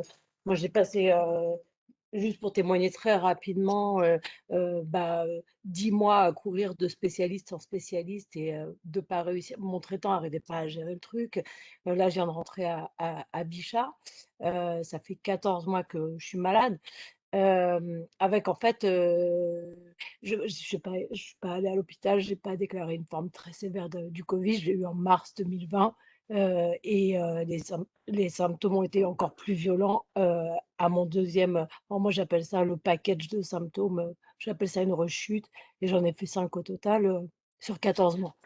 La question que je voulais poser, c'était, j'avais entendu parler d'une amélioration, de ces symptômes, post-vaccinal. Moi, j'ai reçu 2 doses de Pfizer et j'ai fait une rechute qui était, qui est la plus violente depuis 14 mois. Donc je voulais savoir si on avait des indications à ce niveau-là et voilà, si vous pouviez, heu Alors, on n'a pas encore beaucoup de données. Je ne sais pas comment les patients se sont dit tout d'un coup, on va s'améliorer par vaccination. Donc, les gens ont eu envie de se faire vacciner. Donc, on a fait un observatoire et on a actuellement une quarantaine de patients qui se sont fait vacciner. Et on a observé deux choses. D'une part, en post-vaccinal immédiat, c'est-à-dire dans les 7 jours, entre H4, la quatrième heure, disons, et maximum 3-4 jours, on voit effectivement des aggravations de symptômes. Donc, ce n'est pas une intolérance au vaccin, parce que c'est des gens qui vont faire, par exemple, une brutale dyspnée. ou à nouveau une anosmie ou des douleurs thoraciques ou articulaires. Donc, c'est vraiment, on a l'impression que c'est d'injecter l'ARN ou l'adénovirus, quoi, qui stimule quelque part, peut-être le virus, s'il est persistant, ça donne une aggravation transitoire. Et puis, par contre, à J15, à partir de G7, J15, on a vu des sujets qui s'amélioraient. Mais ce n'est pas très fréquent. Dans notre série, c'est 15% des gens qui ont vu une amélioration et ils se sont dit, mais je me suis jamais sentie comme ça, une pêche, une énergie. Mais ce n'est pas quelque chose qui est maintenu non plus. Non. Et je pensais à ce que Jean-Daniel a montré à un moment donné, que Jean-Daniel, je ne sais pas si tu es toujours là, mais tu as montré une référence de Stamatatos, là, où chez les sujets asymptomatiques, tu avais une baisse de charge virale en post-vaccination pendant quelques temps. J'ai réouvert le micro de Jean-Daniel, hein. Oui. Non, stamatatos, c'est pas de. C'est pour cela. Ouais. Il n'y a pas de charge virale chez les gens qui, à distance de l'infection. C'est uniquement la réponse immunitaire. Si je puis me permettre, je vais en profiter pour faire quelques petites remarques. Nous, déjà, sur la réalité de cette Covid long, oui, il est évident qu'il y a des gens qui ont une Covid long. Pour information, nous, on a déjà montré ça en post-Ebola. Post-Ebola, vous savez que les gens se plaignent d'énormément de problématiques. Et on a pu montrer qu'en post-Ebola, les gens présentaient un tableau d'inflammation, d'activation du système immunitaire, un peu comme on le voit chez les gens qui sont infectés par le VIH, avec des choses qui évoquent une translocation microbienne. Donc, ça, on avait déjà ces données-là, et ce qui nous a conduit à mettre en place, moi je suis référent immunologique pour une grande étude qui est l'étude SAPIRIS, qui vise à étudier ce Covid long sur les aspects inflammatoires immunitaires, et on va faire des études des protéines de l'inflammation. C'est avec Olivier Robineau et avec Fabrice Cara. Donc c'est sur des grandes cohortes que l'on va mettre en place. Sur la persistance du virus, oui, le virus persiste, et ça avait été montré par l'équipe de Michel Nussensweg au niveau du tube digestif, et notamment, c'était une des explications pour la persistance de l'évolution de la réponse immunitaire. Pour lui, c'était aussi une persistance à bas bruit d'une infection virale au niveau du tube digestif. Il retrouvait du virus à 6 mois après une infection chez des gens qui avaient des infections peu graves. Tu parles de l'Ebola ou tu parles de... Non, je parle du SARS-CoV-2. Oui, du SARS-CoV-2, oui. Voilà, au niveau du tube digestif, chez 40% des patients, ils retrouvaient cela. Pour l'amélioration après vaccination, moi je suis comme toi, je suis très dubitatif de comprendre. Je ne suis pas sûr que le fait de faire comme ça un boost d'une réponse immunitaire où on ne sait pas bien laquelle est-ce. Et puis le vaccin, je rappelle que le vaccin ne contient qu'une partie des protéines du virus. Est-ce que ce sont les bonnes, si on estime qu'il y a une persistance du virus, est-ce que c'est ça qu'il faudrait, ces protéines-là qu'il faudrait mettre? Est-ce que c'est pas d'autres protéines pour une réponse T? Enfin, ça pose plein d'interrogations, et se dire que la vaccination va améliorer, il faut être très prudent. Oui, c'est ça. Ce qu'on peut dire peut-être à Drass, c'est vrai que la vaccination n'améliore pas en général une maladie infectieuse installée et évolutive, hein. Voilà. Il faut le faire avant, ou alors vraiment tout au début, comme par exemple les bébés nés de mère HBS+, hein. Mais par contre, ça va vous empêcher de contracter une réinfection par un autre variant. Voilà, donc ça, c'est quand même indiqué, voilà. En sachant qu'on peut faire une petite poussée transitoire de voilà, Covid. donc ça c'est intéressant à ce stade-là, mais surtout, il faut, comme j'ai dit tout à l'heure, pas faire 2 vaccins, il faut en faire qu'un seul. Et d'ailleurs, même si les gens n'ont pas fait d'anticorps, Parce D'accord. que dans les Covid longs, on a beaucoup de gens qui ne font pas d'anticorps. Bah, moi, j'en avais pas fait, par exemple. Mm. Enfin, en tout cas, euh, à comment, J plus 60, j'avais plus d'anticorps. Mm. C'est-à-dire en mai l'année dernière. Mais oui, moi, enfin, voilà, je vous remercie. Je veux pas prendre toute l'attention et s'il y a d'autres gens qui veulent prendre la Non, bah, parole, c'est toujours évidemment. intéressant d'avoir des témoignages. Merci beaucoup. Ouais, ben, en fait, c'est moi qui vous remercie parce qu'il y a quelque chose sur le plan psychologique qui est vraiment pas à écarter parce que bah il y a vraiment ce sentiment d'isolement qui est un enfer, hein. On a l'impression qu'on va pas s'en sortir et surtout la suspicion chez les docteurs, même dans le corps médical, hein, la suspicion de somatisation qui est terrible parce que bah en fait on a des symptômes qui sont invalidants mais invisibles Mm. comme voilà. Donc Oui, voilà. alors, Et oui, Non, mais je suis d'accord avec vous. Je me rappelle d'un homme qui était vraiment traité de fou par ses médecins, etc. Et c'est un des premiers auxquels j'ai proposé en juillet de faire une recherche de virus dans le bulbe olfactif. Et on a mm, trouvé le virus. Et cette personne, ça l'a pas guéri. Mais tout d'un et, coup, au lieu d'être hum, une personne qui somatisait, c'est devenu une personne qu'on a enfin pris en compte. Et bah ça a voilà. changé. Et du coup, il est parti dans une bonne direction pour essayer de se remettre sur pied. Et je suis d'accord avec vous. Et c'est pour ça que ces recours de l'HAS sont importantes. Ça permet ouais. de reconnaître les patients, de vous Mais pour répondre reconnaître et aussi de vous prendre en charge. ouais, ouais, à votre remarque sur la somatisation, et ça Dominique l'avait bien dit avec une étude, et on a fait la même dans le projet Sapiris, c'était l'étude Princeps. On regarde les symptômes dont sont pleins, c'est dans des grandes cohortes, donc on regarde les symptômes dont se plaignent les gens, et les gens se plaignent d'énormément de symptômes euh, qui peuvent être des douleurs articulaires, de la fatigue, etc. Et ensuite, on est allé regarder en aveugle si les gens avaient, par exemple, une sérologie SARS-CoV-2. Et très clairement, il y a une augmentation de la fréquence de ces symptômes chez les gens qui ont eu un antécédent d'infection, parfois asymptomatique. Donc, il y a vraiment quelque chose. Il y a forcément quelque part aussi de la somatisation, mais ça n'explique pas tous les symptômes, loin s'en faut, qui sont présents dans la Covid. Ouais. Moi, je pense que ce Covid long va aussi faire avancer les autres maladies infectieuses. Jean-Daniel a dit, par exemple, que dans l'Ebola, on avait des symptômes longs comme ça, mais c'est pareil dans la mononucléose, etc. On va certainement faire un bond en avance.